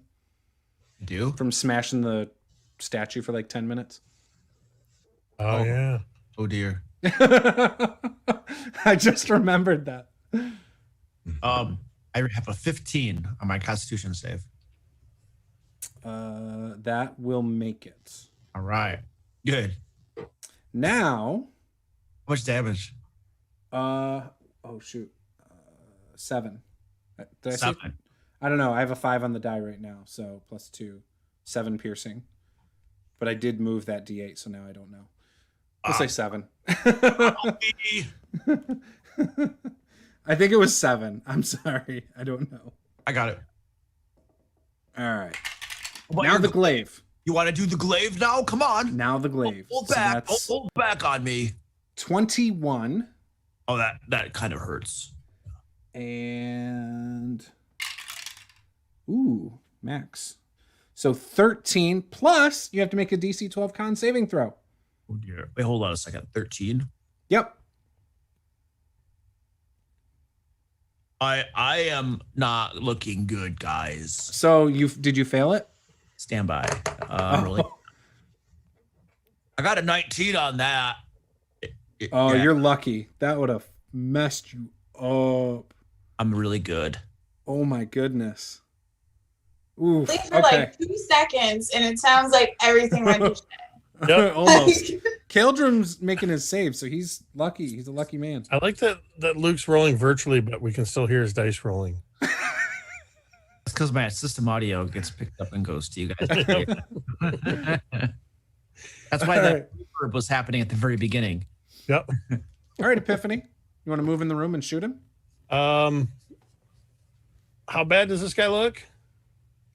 I do one of those just kind of peek in. He's bleeding a little bit. He doesn't look too bad, though. I lean back against the wall. You almost think these attacks aren't doing their full damage on him. I lean back against the wall so he can't see me and go, I'm not going in there. You can and then not looking at anybody in particular, I just go, No, you go in there instead. And I'm going to channel divinity, invoke duplicity, and make a duplicate of myself. Just step out away from me and walk into the room directly in front of him. And this duplicate of me will say, "You picked the wrong people to mess with," and then shout out Lathander's name, and he needs to make a Constitution saving throw. Okay. Does this guy have Bane on him? Yep. Yeah. Okay, so that he takes off 4 from all of his saving throws and attack rolls, right? What kind of save was that? D4. Epiphany? No, what was the save? What kind? Constitution. Okay. So he still got a 20. What? I rolled a 1 on the D4. I said Lathander. Lathander. Oh, crap. So my word of radiance isn't doing anything. Although, had he failed, it would have been a whopping 1 point of damage. It doesn't matter if I roll virtual or physical dice. They're all treating me like crap tonight. Yeah. You need to It's use you. Zed's computer over there. I'll roll for you from now on. Just tell me. Hey, Caeldrim, how you doing over there? I'm It's your going turn. to open up this dice vault and use these dice instead. There you go. My turn? Yeah, Caeldrim. Maybe not. Do your last action before you die. Yeah. So I'm not looking hot here. All right, guys. Caeldrim is going to wind back with his mace and give it everything he's got into this dude. Oh, wait. We forgot about Rhea. Oh, yeah. Rhea Yeah. can go. Yeah. Go ahead. She's going to push past me into the room and say, sometimes you've got to send the young ones in. And she's going to take 2 attacks with her longsword. Those are really, when I roll for her, that is a 22 and a 23 on her 2 attacks. Nice. Oh, sucker! Slashing damage, right? It's going to be slashing damage, both 2-handed. So that's going to be a total of 8 plus 11 on the first hit and 10 on the second hit. So 21 total damage from her. Nice. Okay. That's awesome. Good deal. Good I'm move. just gonna play Rhea or whatever from now on. So you see the sword like hit and like it goes in a little, like it causes him to bleed, but it doesn't go in like you would expect it to on both hits. Normally a hit with that much force would probably, it could sever a limb or something, but not on him. Troubling. All right, now it's Caeldrim's turn. Maybe scenario. Why does my mace only do... Hold on, that wasn't my roll. D&D Beyond has my mace doing 1d6 as a base damage, and that's not what a mace does. Yes, it is. Yeah, it is. A mace is... A mace is a D6. Oh, You're thinking of like a warhammer or Yeah. horrible. Okay, that's... Okay, anyway. Yeah, she's going with the mace, because it's a magical weapon. Ah! Vroom, at this dude. okay. And 18. Hits. 8 damage. It is magical. Cool. And I wish I could smite. Yeah, you do. We all do. Zed, shoot away. Okay. All out of go juice. Zed is going to do his routine hide as a bonus action. So you're gonna step in the hallway and then come back in. Yep. Okay. And that is a 21 on my stealth roll. And Yep. that will be hand crossbow with advantage. Makes for a 20 to hit. Yep. And the damage. It's going to be 19 total piercing damage. Wow. That's pretty good. And then I blow on my crossbow like that. Nice, nice. All right, and Vox, you're the last one before Caeldrim dies. You're a little hopeful there about that. It's really hard to kill characters in 5th edition. It's impossible. This game is like all superheroes. Pretty much. This is Tell one that guy to too. our 3 characters who died. That's what I love. Like all these people saying like it's impossible to kill characters in D&D, and I'm like, I never have a problem killing characters. No, you just Because you play dirty. You put them up against I just roll dice. 3 CR2s when they're level 1. Then takes care of it. I don't think So, his challenge isn't that hard. He's only a challenge 3. No, it's fine. That's actually easy. No, I was talking about the first fight, the bar fight. It should be easy if you guys had your spell slots. it would be very easy with spell slots. Right, but your resources are right now. blown. This is how, guys, if you're watching this and you think D&D is too easy for players, why don't you not let people take long rests all the time? That's all I want to say.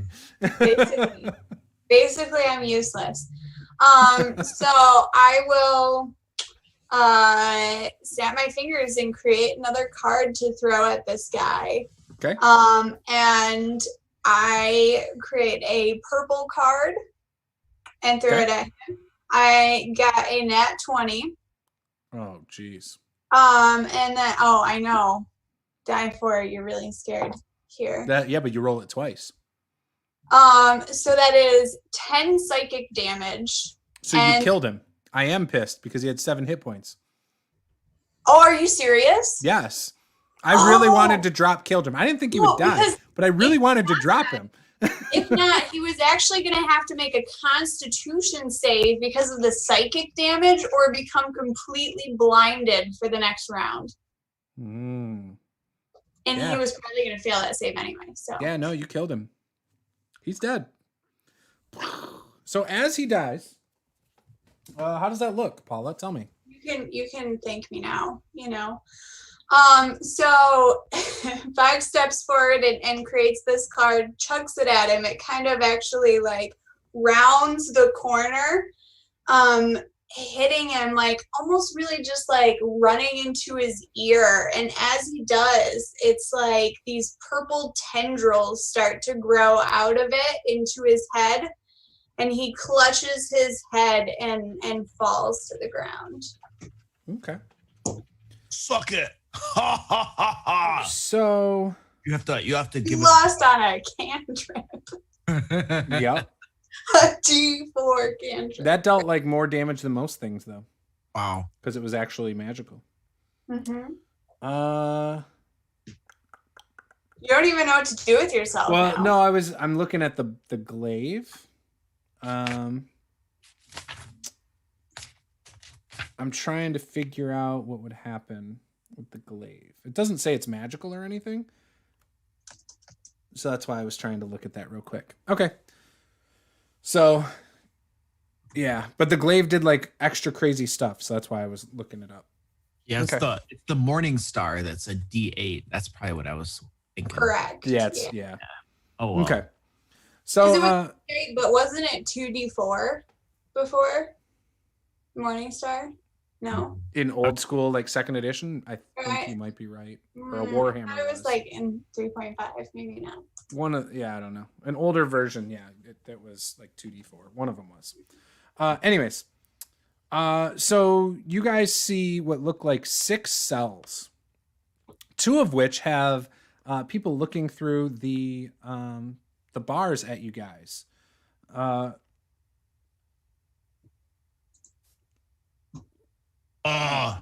Sorry, one is a woman. Sorry, I just wanted to quickly double check. Oh, I thought you were frozen. So one is sorry. One is a woman. One is a male. The male is short, lean, and erudite male. It looks to be a little bit older, probably around like his 50s. And then the female looks to be significantly older, probably at least in her 70s. She does look to be pretty fit. Yeah. And they're just like, let us out. There's a male and a female. Yep. Do they look like humans? What? Yes. Who locked you up in here? The female starts to speak first. She says, I was kidnapped by the Vanthampurs. They were going to use me as leverage in the event that the Hunes find out that a shield was stolen from their family's crypt. Could I get a name for the record, please? My name is Satir Theon Hune. Occupation. I'm a noble, of course. Oh! Could I see your letters of nobility, I would please? love to show you right now, but I can't. All right. What? How about the dude? What's your name, buddy? So he tells you, my name is Fallister Fisk.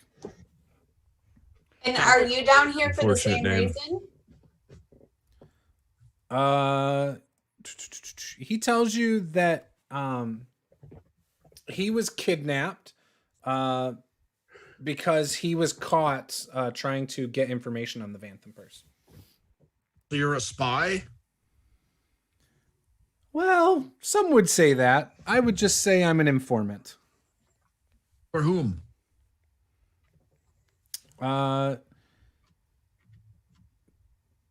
Silvira Savikas. I can't say that name for the life of me. Is that somebody you know, Zed? No, I don't think so. Would I know this person? Being a part of the guild?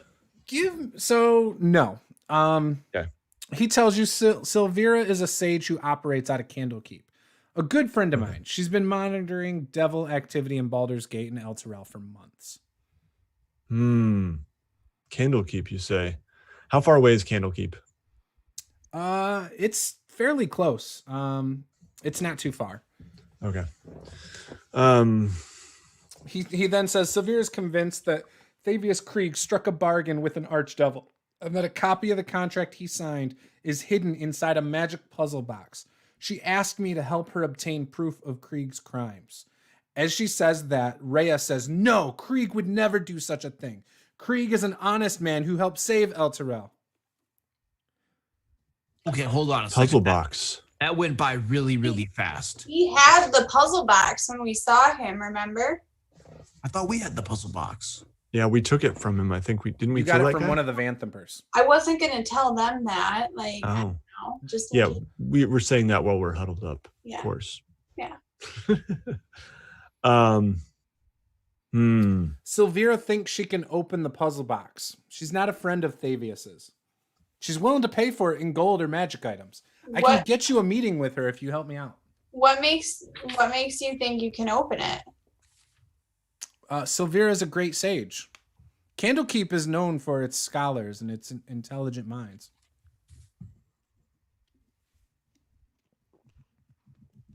Surely you've heard of Candlekeep. Yeah. Oh, yeah. Oh, yeah, of course. Just bring some books of knowledge if you want to get in. Hold on a second. Oh, I've got tons of those. Who's Thavius Creed again? He's the one of the leaders of Elturel, the Hell Riders, or is he one of like the nobles? He's like from Elturel? the ruler of Elturel. Like, so he helped them. I'm a little rusty on this, but he helped them fight off like vampires and stuff in a previous time, and helped rid it. He's kind of why the big black sun thing was above the city, and that helped drive out a lot of the undead and evil there for a while. And we were here trying to see if he was in cahoots with. You were here because he came here and he was missing, and Rhea was praising him as the savior of Elturel. Yes, and she but wanted to know his whereabouts. We also thought maybe he was like working with them, right? Kinda. You had heard that he was staying, or he was with the Vanthampurs. He was staying here. Yeah, so we had inferred that he was potentially working with them. Oh, I didn't pick that up from you guys before. Oh, that's what I thought. Oh, Well, that's what Vox thinks, I guess. That's fine. so this Savicus person, she believes she can open this puzzle box, is what you said.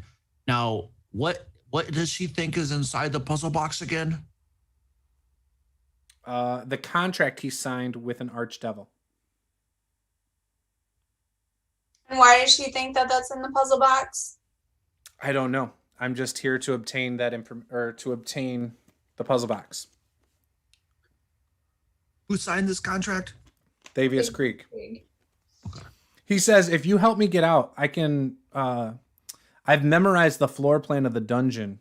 I can probably help you guys find any secret rooms and the Vanthampur vault.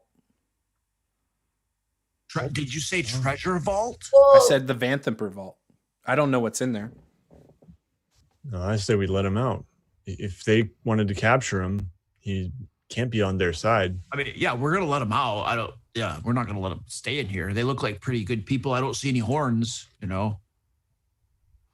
Oh, I mean, clearly that's the mark of. Oh, you know what? Yeah. As I cover my horns. I wasn't going to say anything.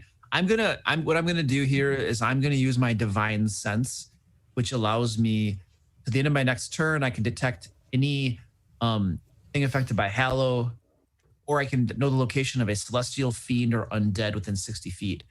Basically, I just want to make sure these two people aren't like fiends in disguise or something. So it just tells you if they're fiends? Tells me if they're fiends, basically, yep. Okay. Or celestial or undead. Nope. None of them are any of those things. So, yeah. Satir says, am I free to go? Please. I need to get home to my family. Oh, hold on a second, Satir. Now, you said you were a noble, right? Yes. All right. I'm part of the Hune family. H-H-U-N-E. Why did they capture you again? She tells you that the Vanthampurs were planning to use her to keep the Hunes from opposing Duke Vanthampur's bid to become the new Grand Duke. Okay. So political crap. Uh-huh.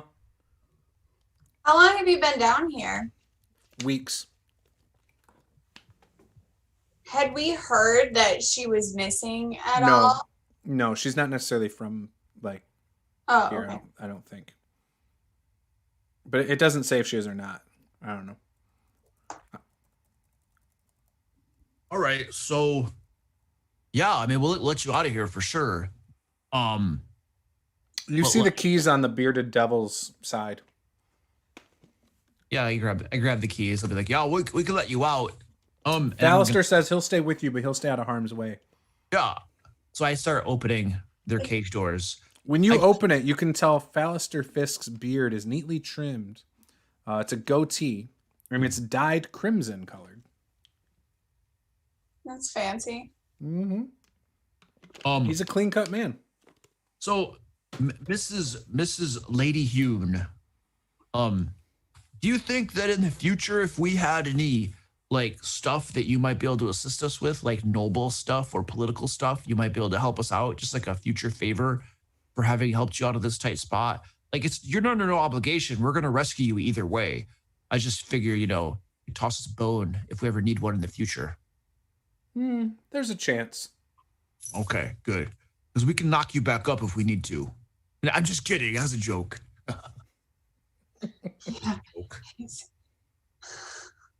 She laughs it off and just says, well, thank you. I'll be on my way.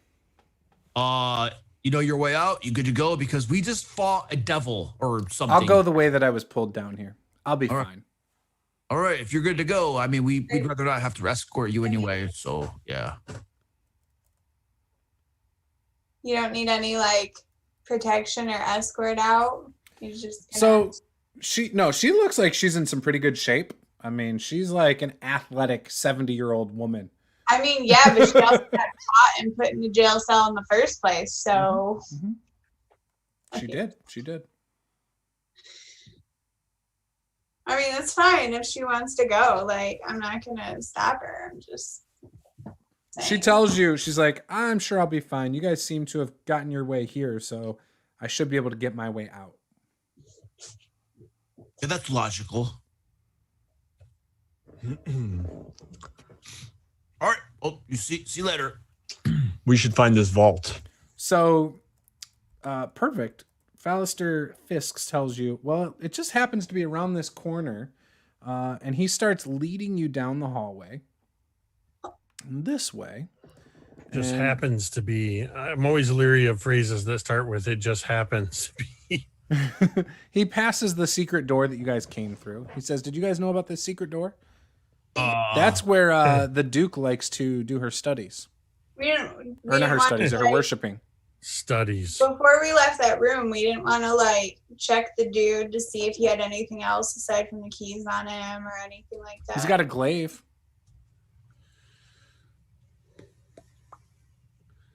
It's a little outside of my normal. Same, but I'll take the glaive. Okay. It's an infernal sawtooth glaive. Oh, nice. Sweet. Yeah, it's very distinct looking. Definitely infernal. When he picks it up, does his lowest ability weapon do that Diablo thing? Yes. So satisfying. Somebody mentioned Diablo yesterday, I think, that I was talking to, and I've had it on my mind ever since. Gotcha. Oh, man. Someone was talking about that. Yeah, I saw that too. I'm going to get that downloading right now. But the thing I saw wasn't a positive thing. All right. So he brings you down to this room and brings you to the door and says, it's locked. have you been inside here before? I have not been inside, but I know this is the vault. How do you know it's the vault? Look at it. It's clearly a vault door. Looks vaulty. Well, one of our two rogues It needs a should try to special open key. it. Only the Duke would have it. Ah, perfect. Oh, you mean this? Fun key. fact, you mean these keys. Oh, I Yeah. have those keys. She left them in her study. Your study. Mr. Rogue, sir, would you like to check for traps on this before we just open this door? Yeah, absolutely. I'm trying to crack my knuckles for real and they're not cracking. Okay. Yeah, I'm going to check for traps. Is that perception or I don't know how to play D&D. Just do investigation. Yep. Okay. I keep picking up my real dice. I just need to put these away Why? because Use them. He's Maybe. committed to the Roll virtual low. dice. I got a 10. A 10. Yeah. You feeling around, you're looking, you're doing all this stuff, investigating, and you do not see any traps. This is completely free of traps, my friends. Although these Vanthampurs are pretty wealthy, so you know, there could be some things that are more sophisticated than I am, we'll just say. Well, I mean, we did walk through a bunch of rooms with demons and devils, so maybe that's the guard on their treasure. Exactly. I'm going to step back here. Not into the whole flames thing anymore. So what keys do you want to use? I picked up 2 keys off from the Vanthampur lady. Yep. One of them went to something else that we already broke open or something. Chest. I'll use the other one in that door. So you stick it in, and it takes a little bit to crank it, but you crank it open. It's very heavy feeling, and it goes click, and it pops. Are you going to push it open? Yep. Stealthily, I will push it open. Give me a stealth check. Oh yeah, stealth check. It's such a heavy lock. It was a Oh, boy. 2-syllable click. We should have gone to get a hotel room before we tried this. Probably Yeah. should. But, you know, here we are. So, We're driving around with our gas tank. It's been the needle's been past the E for like 20 minutes. So Like, no, we can get a little bit further. I rolled a total of a 2. So let me just describe how I do this. You're totally the rogue. I put the key in there and I'm just like, I'm like, this is not work. And I start slamming my shield against the door. Come on. And then finally I get it to click and it's like crank. And then I slam my shield into the door and the door just bam flies open. I fumble in a few steps, you know, clanking my shield against my armor, making a bunch of clinging and rattling noises. And I'm like, oh, And what do I see? This room contains 4 wooden tables with 2 small wooden coffers atop each one. Hanging on the wall opposite the door is a beautiful golden shield. Standing in front of the shield is an old man in plain garments, carrying a lit candlestick. As he turns to face the door, you see that his shadow on the far wall doesn't match his form, but appears to be the shadow of a pudgy, horned fiend with small wings. Okay. And with that, we're going to take a 5-minute break. Oh, I was waiting for the roll initiative. Yeah, characters. You said we're going to take an will- 8-hour break, right? 8-hour break. We'll be back in a minute. It's just quick long.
alive again. We're good though. For now, we're good. If I need a minute, I'll let you know, but I'm good for now. All right. So you want me to read the description again? Yeah. Yes. Do Okay. it. So as Luke bumbles in, knocking stuff over, this room contains 4 wooden tables with 2 small wooden coffers atop each one. Hanging on the wall opposite the door is a beautiful golden shield. Standing in front of the shield is an old man in plain garments, carrying a lit candlestick. As he turns to face the door, you see that his shadow on the far wall doesn't match his form, but appears to be the shadow of a pudgy, horned fiend with small wings. And before any of you get a chance to say anything, Rhea says, "Thavius!" And she barges into the room past Caeldrim. "Are you okay?" No. She asks him if he is okay, and he responds, I'm fine. They've been holding me here for some time now." Would you guys like I don't want to be a nitpicker here, but I can't help but notice that your shadow on the wall looks like a devil. I don't understand why. I don't know what's going on. How long have you been locked in here again? Since shortly after I got to Baldur's Gate. The Duke, Why did they lock you in here? The Duke's henchmen, as soon as I got here, locked me up. They needed me to try and, understand this shield that they stole from a crypt. That candle's been burning for a long time then, huh? Yeah, I got no explanation for that. I don't know. Yeah. I'm going to walk over to him and reach out with my gauntleted, leather gloved hand and just snuff out the candle. All right. It goes out. Okay. There. That's better. You might be locked up in here for a while, so you might want to save that. So, Mr. I have a shadow that looks like a fiend. That's a little suspicious, don't you think? I think it is too, but I am a priest of Torm. Well, that's funny. I'm a priest of Torm too. I'm the former high guys overseer of El Terrell. Do you do the secret Torm fraternity handshake? So he tells you, he's like, I've always worshipped the god of courage and self-sacrifice. It's always been important to me. I have self-sacrificed myself for my people countless times. How about you? I don't really care. All I know is your shadow looks like a devil, buddy. So Vax is gonna whisper over to Caeldrim. Can't you do the thing with the devils and the? Don't you have like a sixth sense? You know about these things? Yeah, I do. Okay. I'm going to focus. So the Gauntlet of Torm is emblazoned on my shield. Mm-hmm. And I'm also going to grab my holy symbol and just focus on the power of my deity, using my divine sense to see if I sense any celestials, fiends, or undead within 60 feet of me that are not behind cover. And this dude is not behind cover. So when you do that, you don't pick up any of those. Anytime you do that, you get that one slight ping, and you look towards it, and it's just me going, okay. So I'm like straight up looking at his stat block, medium humanoid. That's what I got. It's just foreshadowing. The directors are just using foreshadowing. Maybe. So We're in a dream. Okay. So basically, the only evidence we really have that leads us to believe that this is a bad guy is that spy dude who was talking about that contract in the puzzle box. But right now, we don't actually have any proof besides this shadow on the wall that he's a bad guy. Rhea tells you, she's like, keep back. And she's like, almost, she's putting herself between you guys and Thavius. But Rhea, look at the shadow. I mean, look at it. Yeah, but that's not damning. I mean, Caeldrim, what did you pick up when you just did your thing? Well, it depends. I mean, you know. Is he a fiend? Is he whatever that shadow thing is? It's some sort of a magical illusion. Yeah. So a fiend is technically a type of creature, like a devil or a demon. A person can be evil and rotten to the core and be a murderer, a thief, a villain, and not register at all. Like this whole thing. He saved El Terrell from those things, though. Right. He saved him from vampires. He saved him from undead. Why would you think he could be evil? He's got a shadow on the wall, dude. I mean, come on. So they put you down here weeks ago.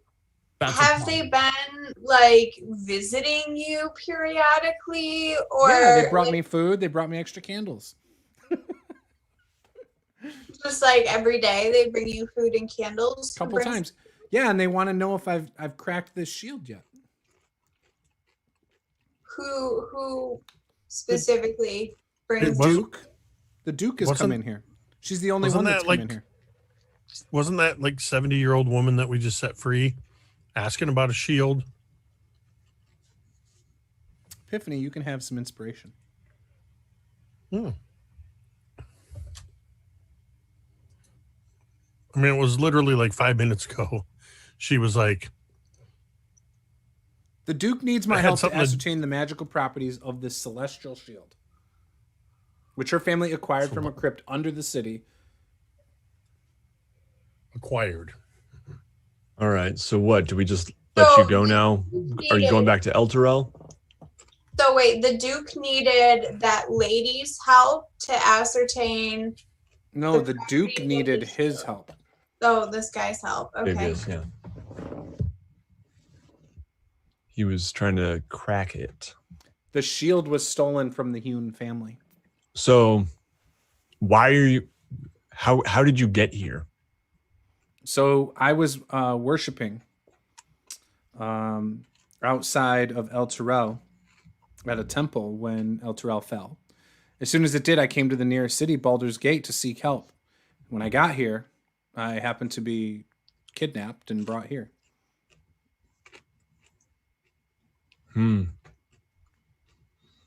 Well, it's possible, I guess. He starts. You notice he starts crying as he talks about El Terrell. I mean, do we feel like he's being genuine? Are these tears genuine? Give me an insight check, Vox. Hey, somebody's using our brain. All right, let's do this. Insight. It's gonna be a 5. Okay. So he's crying. He's like, I was visiting a parish a few miles outside of the city when it disappeared. Come on, suck it up, my baby. How convenient. I'm crushed that the city I did so much and sacrificed so much for is gone. I'm doing an insight. I would like to see if he's being genuine or if he's hiding something and trying to deceive us. I'll let you do it with disadvantage. Disadvantage? Jeez, man. First check's normal, second's disadvantage. All right. Where's this guy? There we go. Ooh! I rolled a 20 and a 14, so it'll be an 18. So you aren't buying it at all. What, like, do I feel like he's just lying, straight up lying to us? Yeah, you don't think that he was at, you're sensing crocodile tears. You're sensing that he was not actually at a parish outside. Like, that's just garbage. So if we release you from here, what are you thinking you're gonna do? I mean, about the fact that they captured you and kidnapped you and held you captive and all of this. I mean, what are you gonna? I'm gonna report her to the other dukes. Hopefully we can get her arrested and losing her power here in Baldur's Gate. We will escort you there. We don't want anything else to happen to you. I appreciate that. Yeah, I just want to stay safe. While they're trying to figure out if he's telling the truth. They're trying to figure out if he's telling the truth and whatnot. I'm checking out the shield that he was so interested in. Since I knew that lady was looking for it, and it's a gold shield, it looks like it's got some value. It's just hanging on the wall. Mm-hmm. I'll show you a picture. Let me save the picture of it, and then I'll pop it up for you and the viewers. Excellent. If it'll let me save it. I don't know why it's not. Oh, there it goes.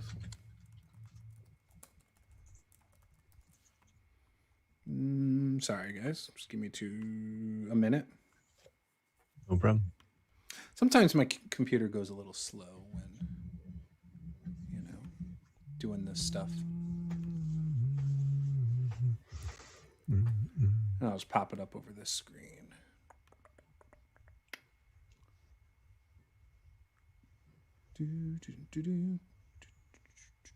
So my thoughts are, yes, do tell. This guy's full of crap. He's probably guilty and he's a bad guy. We just don't have enough proof, really. So our hands are kind of tied right now. That's the shield. We need to get this puzzle box going so we can actually have evidence against him, I feel. Yeah, I agree with you that we probably need to get it open to see what's in it. So we're probably just gonna have to let him go until we have evidence. That we'll have to come kill him later. That's the shield. Holy cow! Yeah, I'm definitely admiring that shield. Looking down at my rather plain shield. Yeah, you want that shield? Hold on a second. I have a shield too. I could use an upgrade. Yeah, so could I. Well, we could flip a coin. Now hold on a second. Who usually goes toe to toe with things and sucks up the damage around here? And your shield does a wonderful job of it. Meanwhile, I'm over here with this crappy piece of tin. So you both want it? Who has the most magic items? Wait, is it actually a magic item? That's just how I do this. Okay, so it's a magic item then. I have one magic item. Oh, hey, check that out. I have a health potion. I didn't know I had that. Those don't count. No, but I just realized I had a health potion. It's not a health potion. Let's do this. Before we even decide who gets it and stuff, we should identify and actually see what it does. And that's going to help us make a better decision. Well, agreed. I will say that as you guys were talking to him and trying to figure out where he was from, I'm just looking at it and just sort of like reaching up and just kind of like tracing along the embossing and checking it out. So that'd be before you showed any interest in it. So Thavia says... I'm not saying I'm going to get the jump on you and take it, but... Stroking it. Thavia says, gently. Guys, like, that's a celestial shield. I mean, surely we might be able to use it to bring El Terrell back. Are you going to use a shield to bring shield? This guy's crazy. I mean, that's what I'm here to try and figure out, right? That's why they put me in here. You've been here for how long? The Vanthampurs want you to bring About a El week. Terrell back. The Vanthampurs don't care about El Terrell. Yeah, no crap. No, but I feel like that might be possible. You don't think so? With this shield, this guy.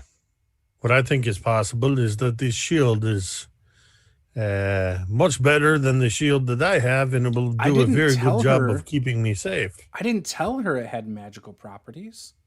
I didn't tell her it was celestial shield. She wanted me to now you're identify saying those it's got things. the... Wait, but I've withheld why? information from the Duke. So what does the shield do then?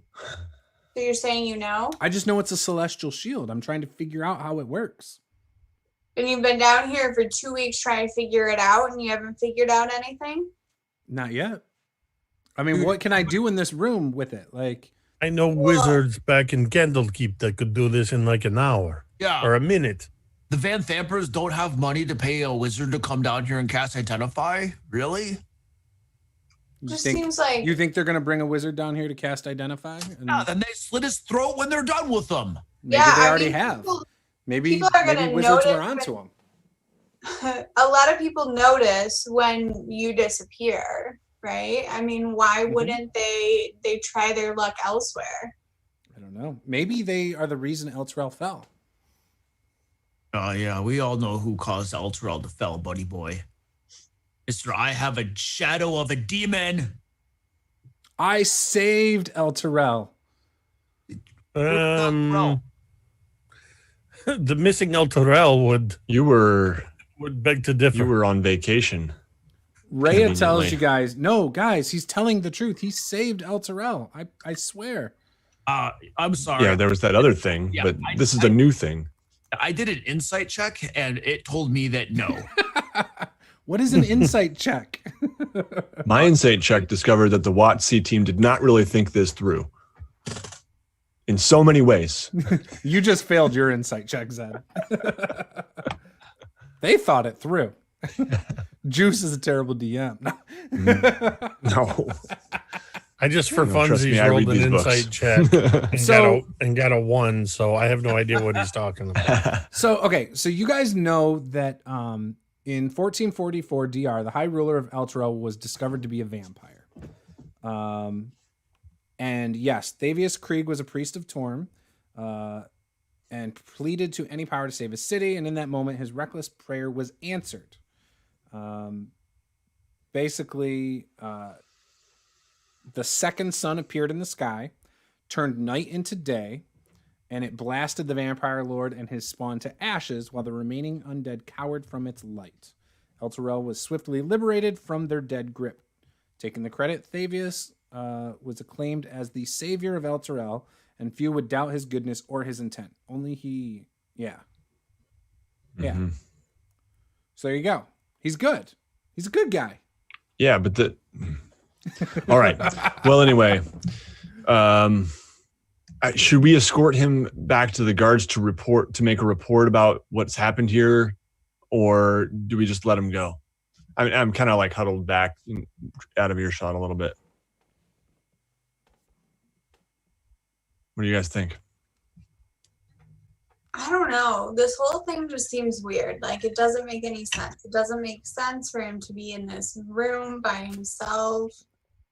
Right. I mean, it obviously stinks, but like, we can't arrest him, or we're pretty spent with resources. He seems powerful. Yeah, it's absolute horse crap. He's guilty of something. He's a bad guy. We just don't have enough evidence, and he's like an important person and stuff. So if we get him malaligned against us right now, it's probably not gonna, I think we just pretty much got to let him go and get better evidence and then track him down later. I don't see what other choice we have. All right. Fair enough. Yep. Yeah, that sounds like a good idea as you hear this sort of shing of the shield coming off the wall. And Epiphany I'm already fitting it on my arm. Like, oh, yeah, I'm totally in agree with whatever Caeldrim says. Oh, I see. Okay, just be like, go Caeldrim, get me all feeling good, so I'll just let you have the shield? I mean, I do have the shield. Butter me up like that, huh? Is that how this works? Epiphany. so In your head, you hear a voice. Don't trust him. Kill him. Caeldrim or what? Thavius. Kill him. He's evil. Sentient magic item, baby. Who's evil? Thavius. Thavius.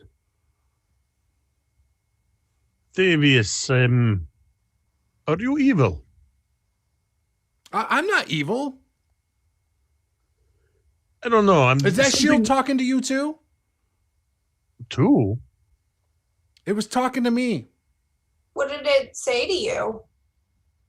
It told me to kill the Duke. She came in and it told me to smash her in the face, but I knew she had too much power. Maybe not as much power as you thought. Yeah, so this He calls himself the Hidden Lord. I mean, sounds like it must be a smart shield. I kind of, having been looking around the room, I now kind of look at the shield and just say, Hidden Lord. Yes. Yeah. He's This seems accurate, what he's saying. But except for the part about it saying to kill the Duke, this hidden shield lord, Duke or was whatever, evil. wants me to kill Thavius. Rhea says, no, don't do it. If you attack him, you have to attack me first. Oh, come on. I knew she was going to do that. We're not killing him. Well, Maria, I gotta tell you something. You got something really big going against you right here. Your name sounds like the name of another protagonist in a series that a company named Disney absolutely ruined, and so I already have disposition against you. Just let you know. What movie is that? Star Wars franchise was just and you sound like the protagonist's name, so I kind of don't like you. I'm like trying to think of what Disney like cartoon. I know. I was like, Mulan is getting some heat lately, but yeah, that's where I was. Rhea does not sound like Jar Jar. I don't know what the problem is. I still don't make the connection of Star Wars and Disney ever. So, I just don't. The shield is saying we should kill him, but if it was telling him to kill the Duke, and who knows what it would say if he wasn't here. It would say to kill you, maybe. Rhea is good. Hold on a second. She means well. Why do you think Thavius is bad? Look at his shadow. Well, yeah, that's definitely a problem. The shadow. It says you're okay, pointing at Rhea, but not you. You have a shadow of a devil. And I have the shadow of a devil, but it's in my blood. Thavius can be intimidated. He's a wuss. Threaten him. Do it. He'll admit to everything. I mean, the solution here would be if we could get him to actually attack us first. It would solve all of our problems. Do it.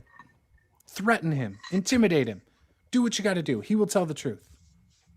I'm not going to do this. Thavius, it's telling me you are very weak, and you couldn't possibly be any threat to us.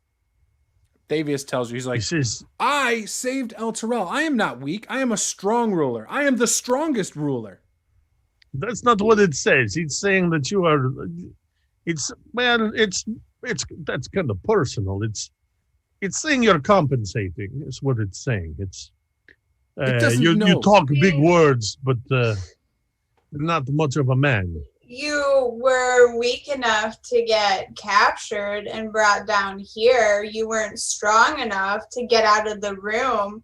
When faced with just the Duke entering to bring you food and candles, you couldn't overpower an old, feeble woman to get out of this room and help yourself.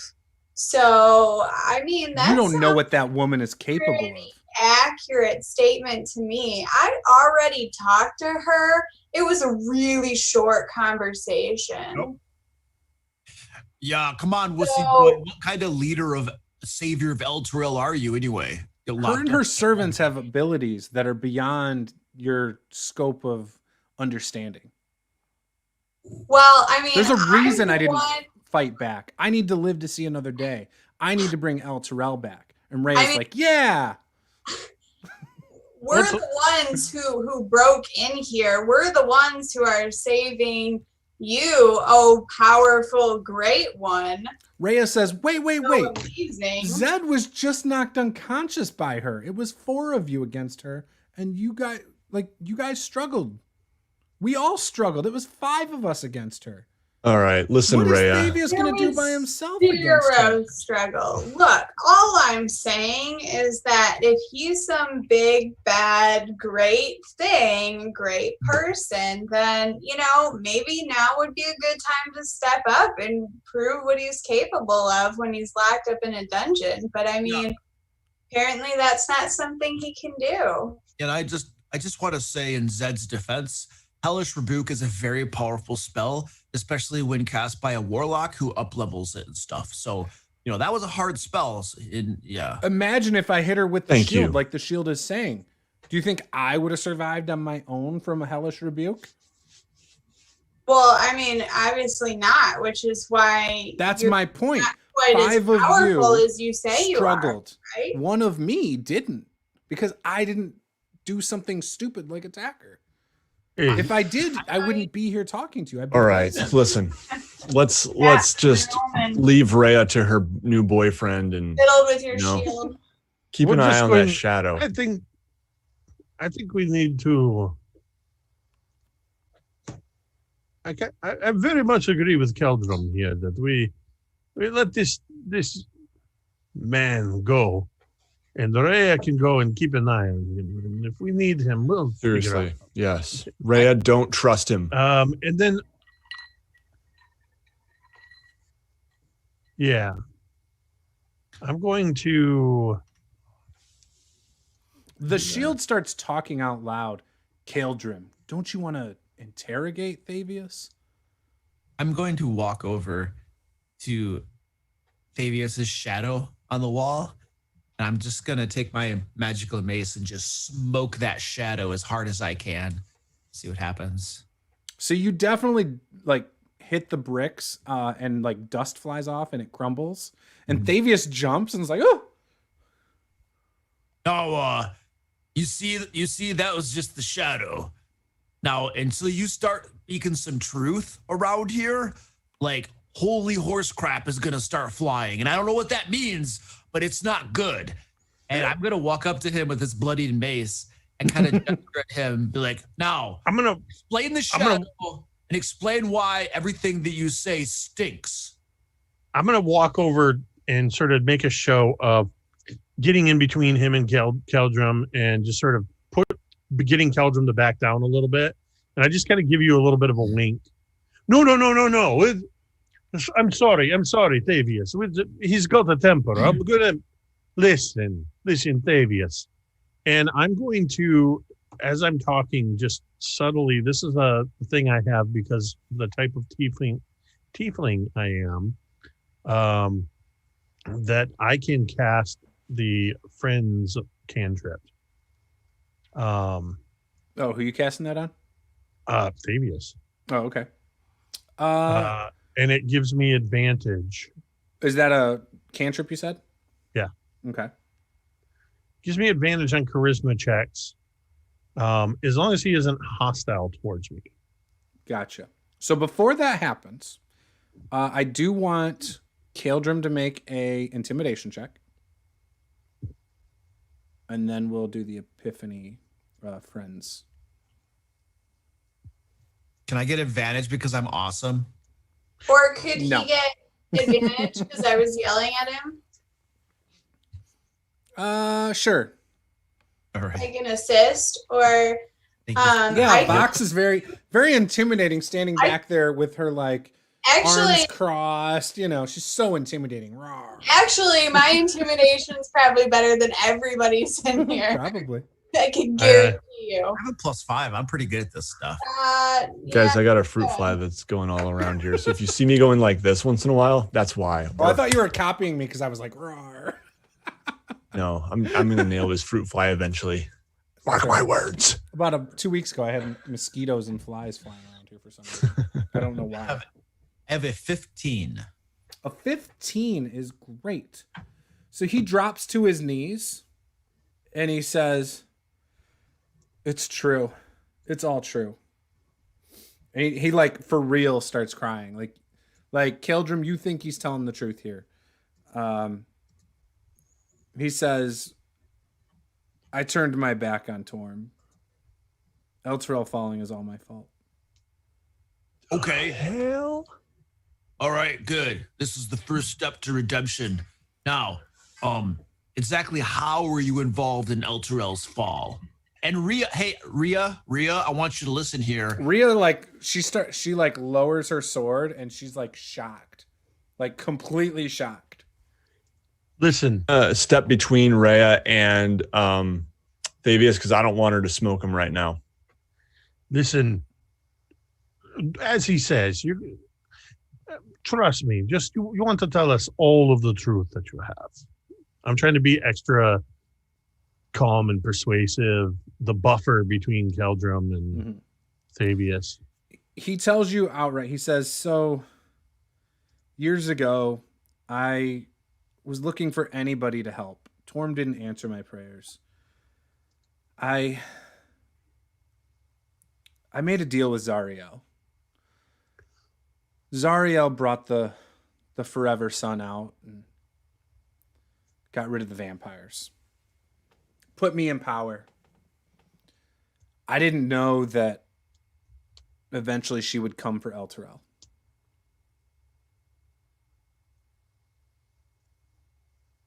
And that's basically what happened. I was given the warning, I left, and Elturel fell. Whoa. Yeah. What did she do to Elturel? When I made that pact with Zariel, I lost my priestly powers. Wait. How did Zariel? What happened to Elturel? I believe she sucked it into Avernus. Oh, nice.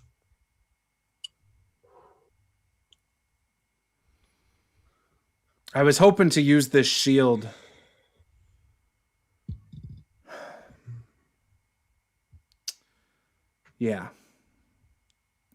to keep my powers, to get powers back. You're totally forsaken by Torm. Torm turned his back. He didn't come and help Elturel. Was this during the time of Troubles? I think so. Well, every god was turning their back on everyone because they had freaking had avatars and crap and they were fighting and stuff. You know, it's like I see why people count on the gods in the first place. You can't count on them. Well, you can count them. You just can't count on them. You can count. Yeah, that's Can't what count I said. on. You can't count on anyone at any one time. And I just sort of hold up a bundle of god symbols. They have their whims. Their Diversification. Yeah, The Duke wanted to bring Baldur's Gate down to Avernus. Ooh. Wait, the Vanthampur lady? Mm-hmm. Why? For what purpose? To please Zariel. What is Zariel doing with all these cities? Populating Avernus. Is she more getting, slaves. she's taking souls or something? Zariel wanted me to work with her to help bring Baldur's Gate down. And how is Zariel going to bring Baldur's Gate down? I don't know how. I don't have any idea how her powers work. Well, I mean, Baldur's Gate's a pretty bad city. She could probably take it and the world would be better off for it. Well, there's also innocent people in Baldur's Gate too. Evacuate? Just like How close is Baldur's Gate to Zariel's goal? I mean, it's not very far. I mean, it's still here. If it wasn't, you would know. Sounds like something somebody should see about hiring some heroes to try and stop this. Yeah. no, I mean it's like you're in league with the Vanthampurs. Who else is involved? That was it. So just you guys making a pact with Zariel. That's it. That's all you know. Yes.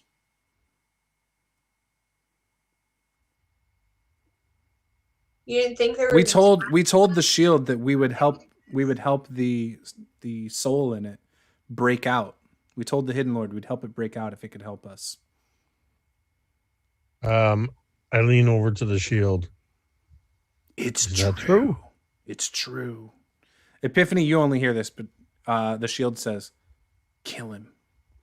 He's evil. I mean, Send him back to his master. Shield seems wise. Why are you so intent on us killing this guy? It's the only way to save Baldur's Gate. Well, now that's interesting. So we let Thavius here live, and Baldur's Gate is in danger. But if we kill him, As long as the Duke and as long as Thavius are alive, they serve Zariel.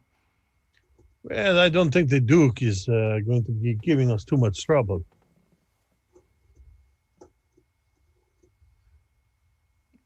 Why do you say that? I mean, the Duke is kind of dead. This is a private conversation between him and the shield, right? Yeah, am I talking out loud or am I talking? You can do it. Well, the shield can communicate both ways, it sounds like, telepathically or outright. And this is from the shield, it's telepathically. So I would assume you're doing the same thing back. I would think if I'm able to speak to it telepathically that I would. Mm-hmm. Then, yeah, it's all telepathically then. Yeah, so then I would be less coy about it. Yeah, we totally killed the Duke, like, I don't know, like an hour ago. It makes sense as you guys walked in here with the key. So she's the only one that had the key to this room. You know an awful lot for a shield on the wall. I'm smart. I've been around for a while. So what's this business about them making a deal to let you out? What were you going to give them? They wanted power. I'm the Hidden Lord. You I've can do always had that. power in my human form. You can do that? You can give power?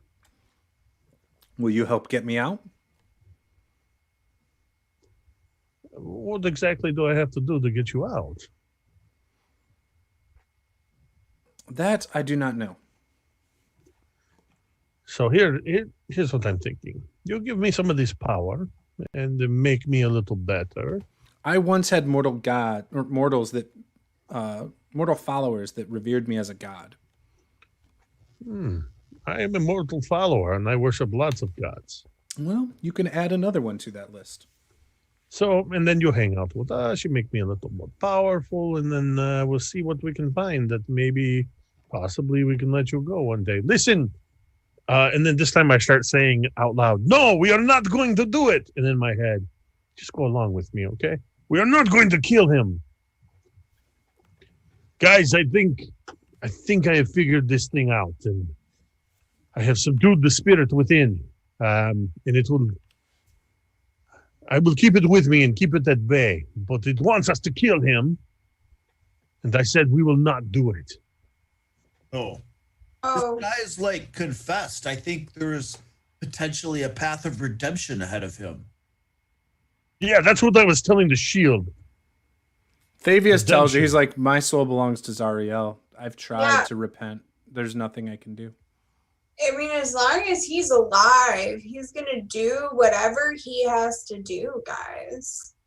Like, I mean, if you know, we He don't do turns, this he tells you, now, this is my shadow of guilt. later. Ever since I made the deal with Zariel, this has been my shadow. So did you technically sell your soul to Zariel? save Like you signed Elturel. you signed a pact and everything with her? To save Elturel. See, that's a little bit different. Yeah, I mean, either we do this now or we do this later, guys. Like, we're gonna, you know, I don't know. Yeah. Hey, Please That's don't what I- kill me. Please just let me go. Let me live the rest of my days in peace. How in my head, I'm going to say Ariel's to the just gonna leave shield, you alone? Probably not. in my Rhea head, says, I'm we gonna ask have the to kill shield, him. He turned on Elturel. She's like Hey, so shield. hot and cold. Is there some way that She loves her El Terrell. is there some way that we can blow this guy up? I mean, kill him, cut him down. I feel I don't know what turn him into mud. I don't know what kind of power you have, but Well, he's I'm starting to come around to the killing idea. The shield says execute him for his crimes against Elturel.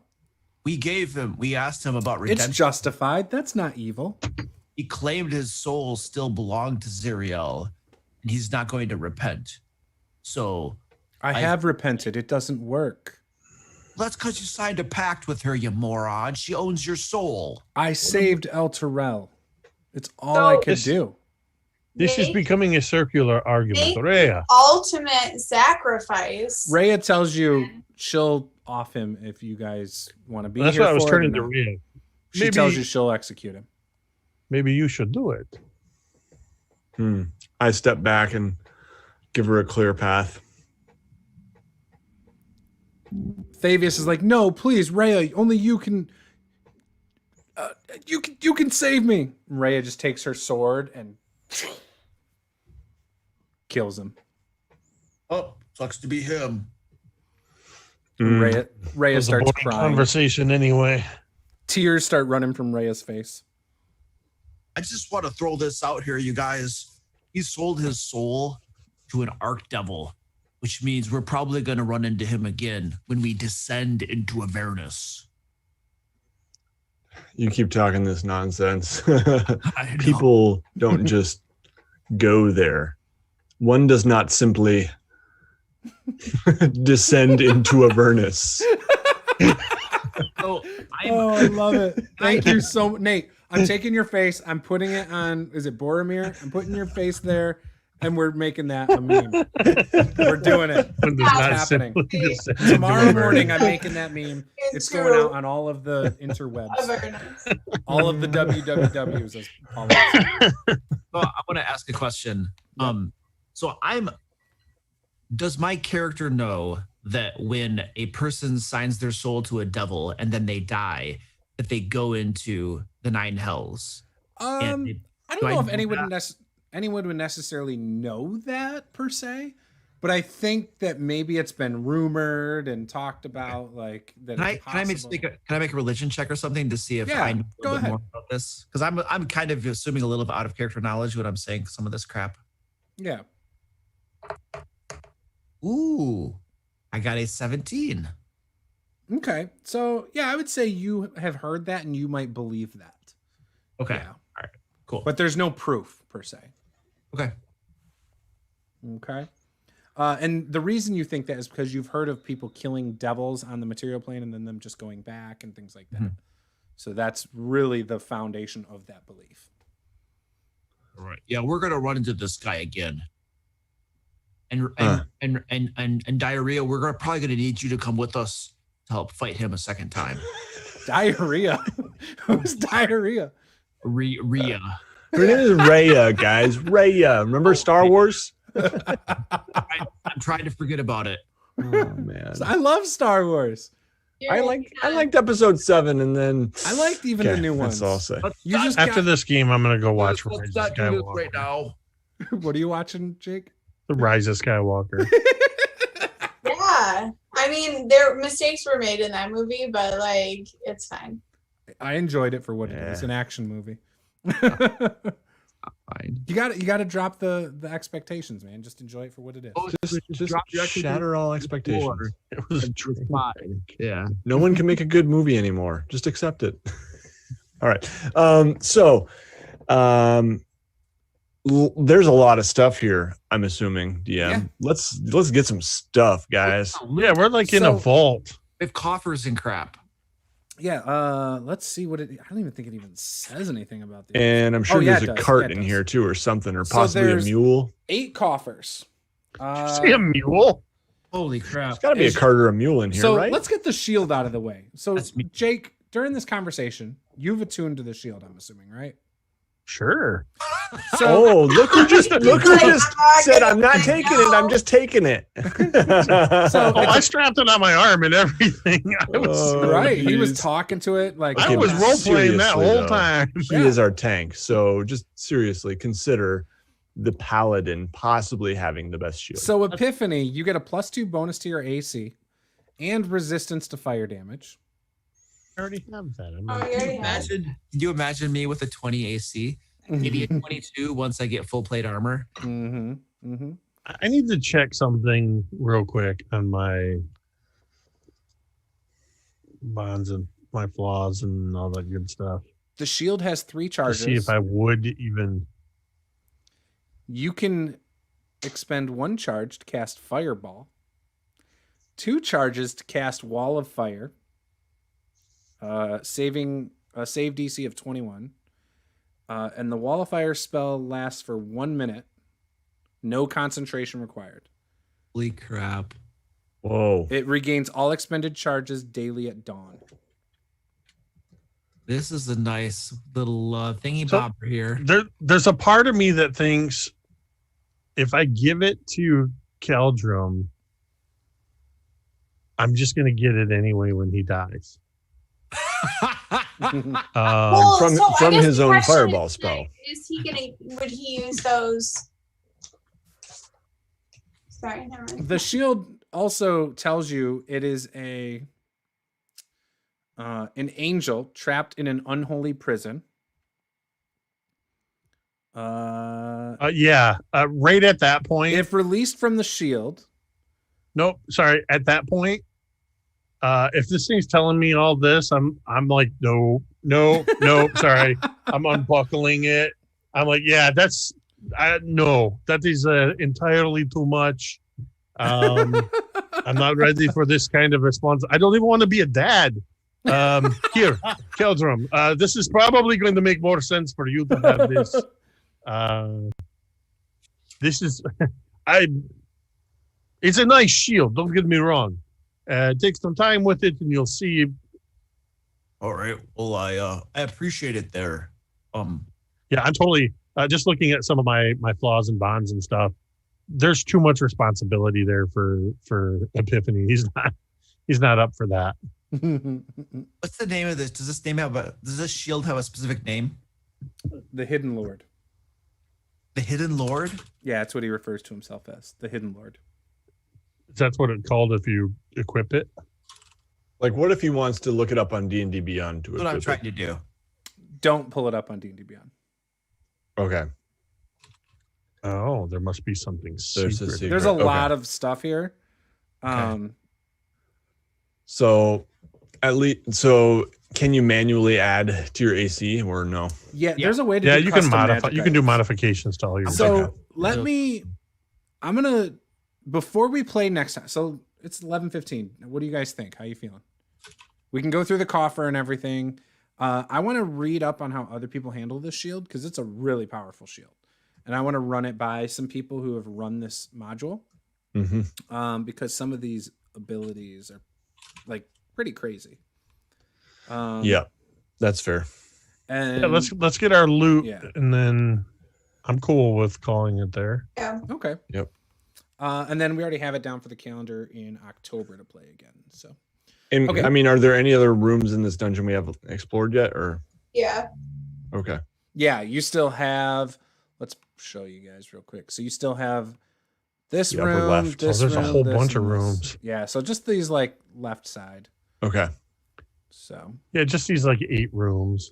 We only got through 2. We didn't tonight. accomplish much, but it was some heavy stuff, man.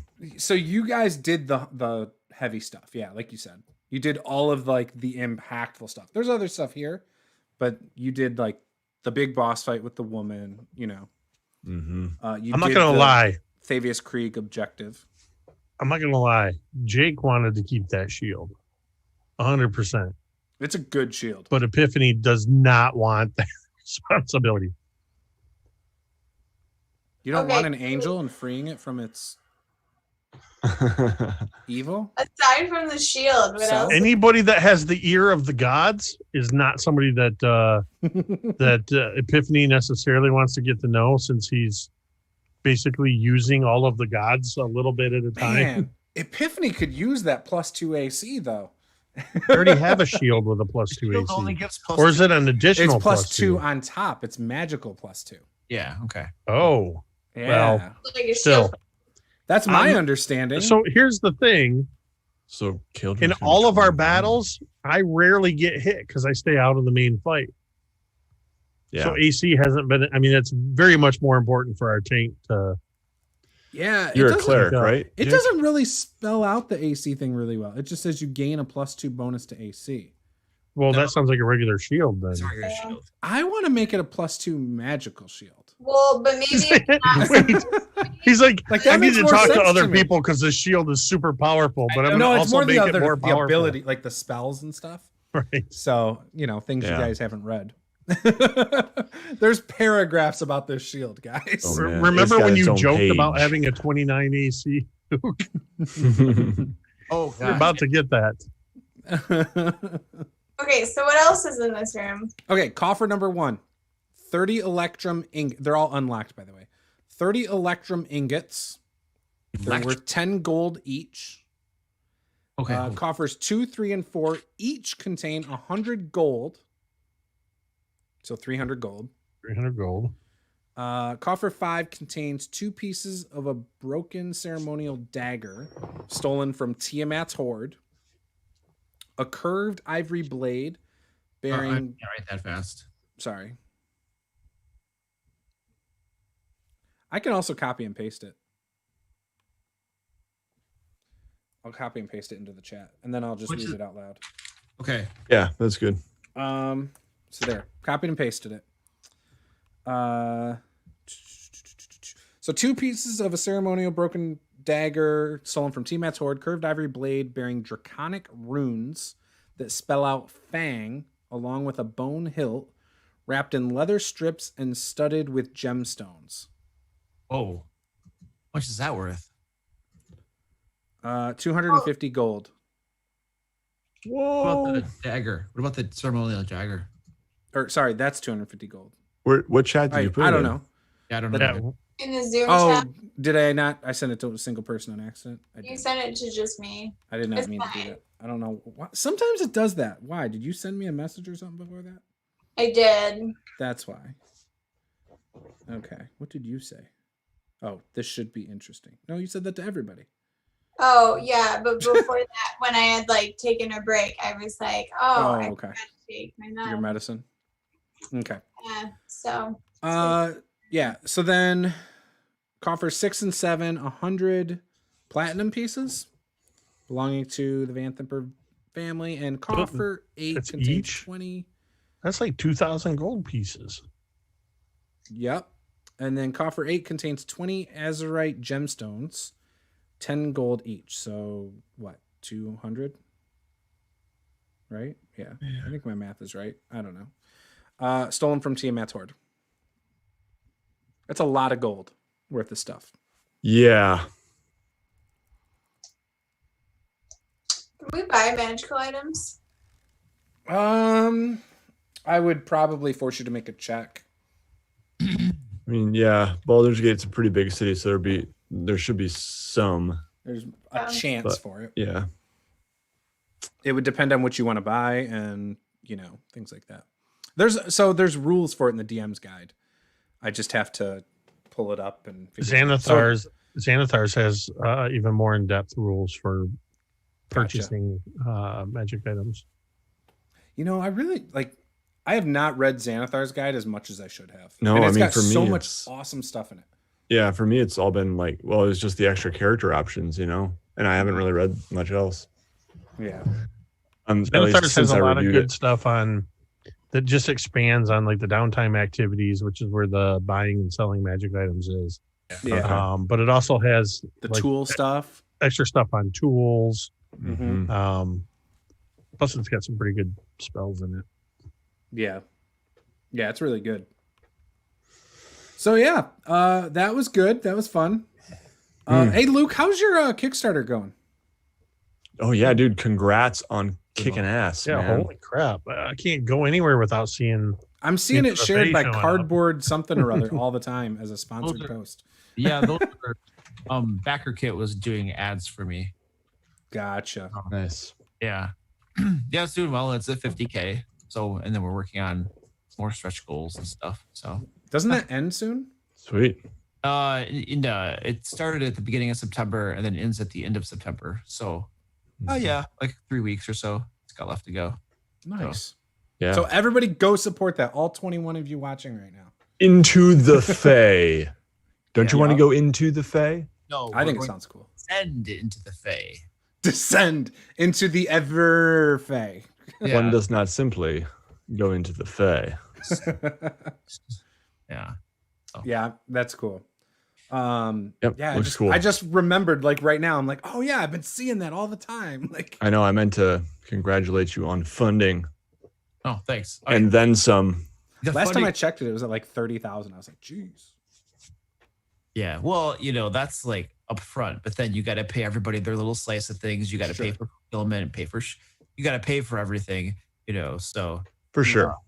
And the more stretch still goals you have, the cool, more though. you're paying people probably. Oh yeah, I mean, all the stretch goals are basically to add more content. So I'm commissioning stuff like art and stuff like that. So yeah. Dude, this is like a Yeah. dream come true for you, isn't it? Like having a physical product that you're shipping off to people. Yeah, it's pretty cool. You're like, you're so humble about it. You're just like downplaying it.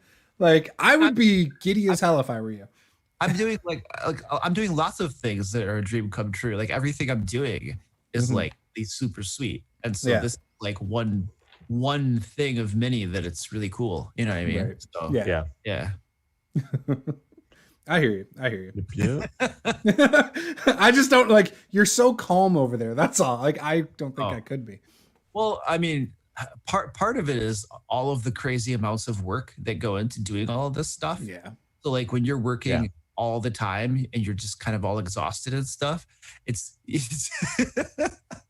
you also are like, yeah, well, it's cool, but Can't wait till it's done. I also I know the back end of all of the crazy amount of work that goes into it and stuff. So it's like, if I didn't have to do anything and it just happened magically, then I would be really excited. You need to go reread the 4-hour work week. You're apparently failing. Yeah, well, that's because Pay more people. that's because I've just overcommitted to all the different stuff I'm doing. Right, I know. I'm just messing. But no, congratulations. Seriously, that's awesome. I'm gonna make Paula look at it tomorrow. I think. Be like, Paula, go look at this. Which level are we backing it at, Paula? Which level? The 2,500 level is still open. I'm sure it is. I have three. I think I have 3 people, 2 or 3 people at the $1,000 level. Wow. So, hey, Luke, yeah. you want to loan me $2,500 to back a Kickstarter? But you got 50. I kind of feel like you're selling it to the wrong audience because it's called the Play With Me level, and we all play with you. So maybe there's a selling to the wrong audience. Yeah, you don't want to play with. Wait, me. I can play with you for $2,500? Yeah, dude. Yeah. In person? In person, man. Yeah. Dude, Paula, we got to buy 2 of the 2,500 level. There's only one available. There's only it's one person only. Can I bring the whole group? That's the tier. Like you literally one person gets it, and then they bring all of their friends, and them and their friends play with me. That's the idea. Yeah. That's actually a pretty good deal. Like, And if will you be someone running really into wants- the Fae? It's a one shot. It's just one game session. So will you fly to their house? Like if they're anywhere? No. In like, There's 2 conventions they can come to. Oh, and they get 5 of pretty much everything too. They do. Yep. They get pretty much 5 of everything for them and all their friends. They get to play with me and stuff. So the tactical tokens are That's cool. They're going to have the actual monsters on them. Yes. We just got ours, our tactical tokens, and they're sweet. Like I love Are those the kind of like rubbery, almost kind of? Yeah, they're like circles, and Yeah, I they like have 2 those. sides to them. They're Yeah. sweet. They're Dry nice. erase. Yeah. They're very, very good. I Yeah. like them. Oh, really cool. They're like one of the best mini alternatives, that For the sure. price too. Yeah, you're paying like $1 under each, and you don't have to like print out cardboard paper cutout stuff. You just have little convenient tokens. Yep. And if you want, like, they have different color ones too. So if you want a color to mean a certain condition, or if you want to make it look like they're flying because they stick together, the way the plastic is, so like you can stack them up and be like, oh, he's flying 10 feet, 20, whatever. Super cool. Yeah. See, Paula's got them stacked, and they're not like sticky, but they stick to each other. Yeah. Yeah, they're really good. Yeah. Cool. Yeah. So Dave's in your head too, man, huh? Dude, I love Dave. Love Dave. I talk to Dave like once a week, twice a week sometimes. Love him. He's actually going to be dropping into our Keep on the Borderlands game as an occasional player on Tuesday nights. Yeah. So we're going to be playing old advanced D&D. Oh man. Beckme. Old school. So, yep. Paula is playing an elf. I'm playing a fighter. Potentially. We have a magic user. And I don't remember. I think we've got something else. I just don't remember. I don't think that person said what they were going to play yet. Yeah. So, yeah. It'll be fun. I'm really looking forward to that. But yeah. Nate, what was that map I saw the other day? It looked like you were making like logos for cities on your map. Oh yeah. That was cool. Yeah, thanks. It's another idea I ripped off from Max's maps. That is so Yeah. cool. Fun stuff. It adds character to the city. Like Yeah, it's way like a more little than what- window into like you're zooming in on a little bit. Yeah. So is Yeah, that they're something fun. you're doing on the mapping, or what's up with that? A tutorial coming? No, I just made a tutorial yesterday, so that's Gotcha. out now. And yeah, no, just trying to That's cool. find new things to learn for cartographizing. Someone asked me about cartography the other day. They're working on a Kickstarter. Okay. It's not going to hit until like November, and I think I recommended you for cartography, and I mentioned a couple other artists. that you Nice. should Well, check thank out. you. So Yeah. I don't know. I'll mention who it is off stream. I'll go look at my messages. Yeah, Maybe, cool. Go from there. Yeah, I'm working on one Um, for a Kickstarter right now that'll be out launch in late September, early October. So Oh, cool. it'll be a underworld map, and that is all I will say. Wait a second. Wait, did you say you're launching a Kickstarter? Nope, I'm I'm not. working on a map for a Kickstarter. Oh, okay. Yeah. Cool. I'm one of the people they are paying, just like you are paying lots of people to do Nice. things. So yes, I appreciate people like you, Luke, who, you're putting a lot of people to work with that, and a lot of creative people are getting opportunities. So yeah. And a lot of people are going to be happy to have those products in their hands. What about you, Jake? Yeah. What do you got going on? Most of my stuff that I've been doing lately doesn't really have my name on it. It's like producing other I'm- stuff. I have been doing a lot of consulting and production work for charity conventions. Mhm. I did one recently where in July that I produced and ran on their channel. It was called Roll for Charity with Brian W. Foster and Ginny D and a few other people. I'm going to be doing one in at the end of September that Ed Greenwood is one of the players cool. in one of the games. But those are on other people's channels for charity organizations. I'm just the producer on those events. I have done some work on my channel with most notably back in August, we did Mini Terrain Domain Presents at Conline 2020, working with Absolute Tabletop. Nate's wearing the shirt, which the purchase of which benefited Feeding America. We raised over $1,000 for Feeding America that weekend, and the entire game, the entire con from Friday through Sunday was hosted on my channel and produced by me. And I've been doing some work with Absolute Tabletop for looking at increasing their streaming presence, and we're already talking about 2021 at Conline. Nice. A lot of places, because of the pandemic, have had to adjust to moving to online events, and they're being forced to figure it out. And some of them are realizing there's other people that have already figured it out Mhm. and are willing to pay me to do this stuff instead of trying to figure it out themselves. Right. So I am fine with that. Plus, we're getting ready for our fall season is starting up here with a couple new games. We're continuing with our All That Glitters. Our Waterdeep was Dragon Heist, and we started Dungeon of the Mad Mage. But we're changing out our DM and adding in a couple new players. Starting on October 20th, we just announced it through Goblin Katie. I am going to be running the Harper's Tale, a series of 10 adventures. It was written by a young girl named Harper and her dad. She was diagnosed with a form of cancer and got to work with a lot of really cool people to help bring this book to life.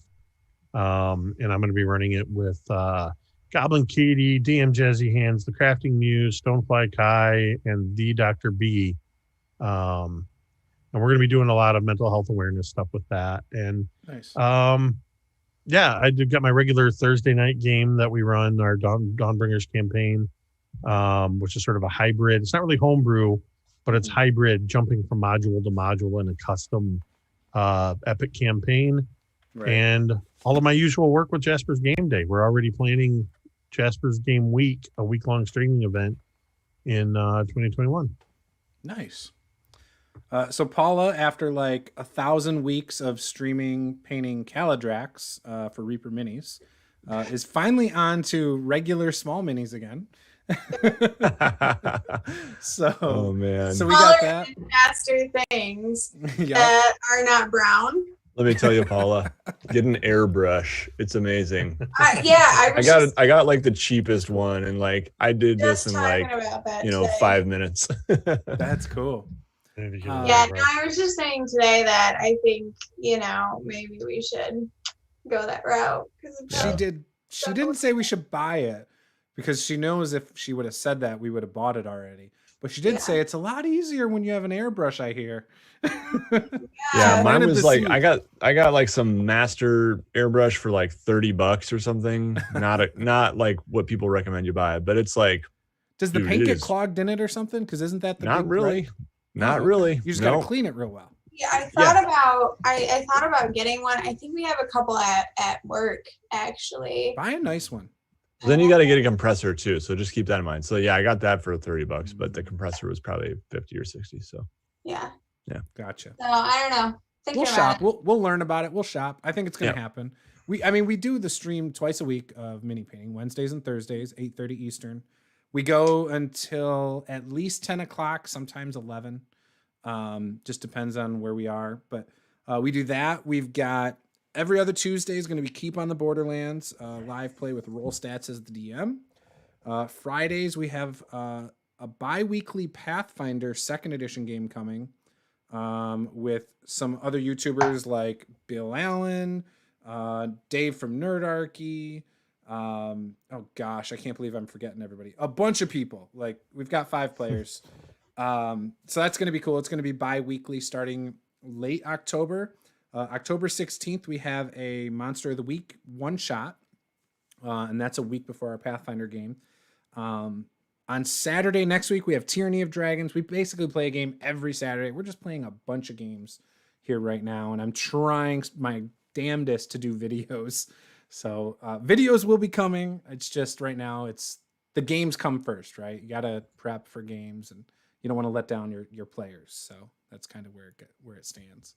But yeah, so with that, guys, thanks again. I've missed playing with you guys. It's been too long, and I'm looking forward to playing with you guys again. So better luck. Yeah, this was good. Yeah. So with that, guys, this is Master of the Game. Game on.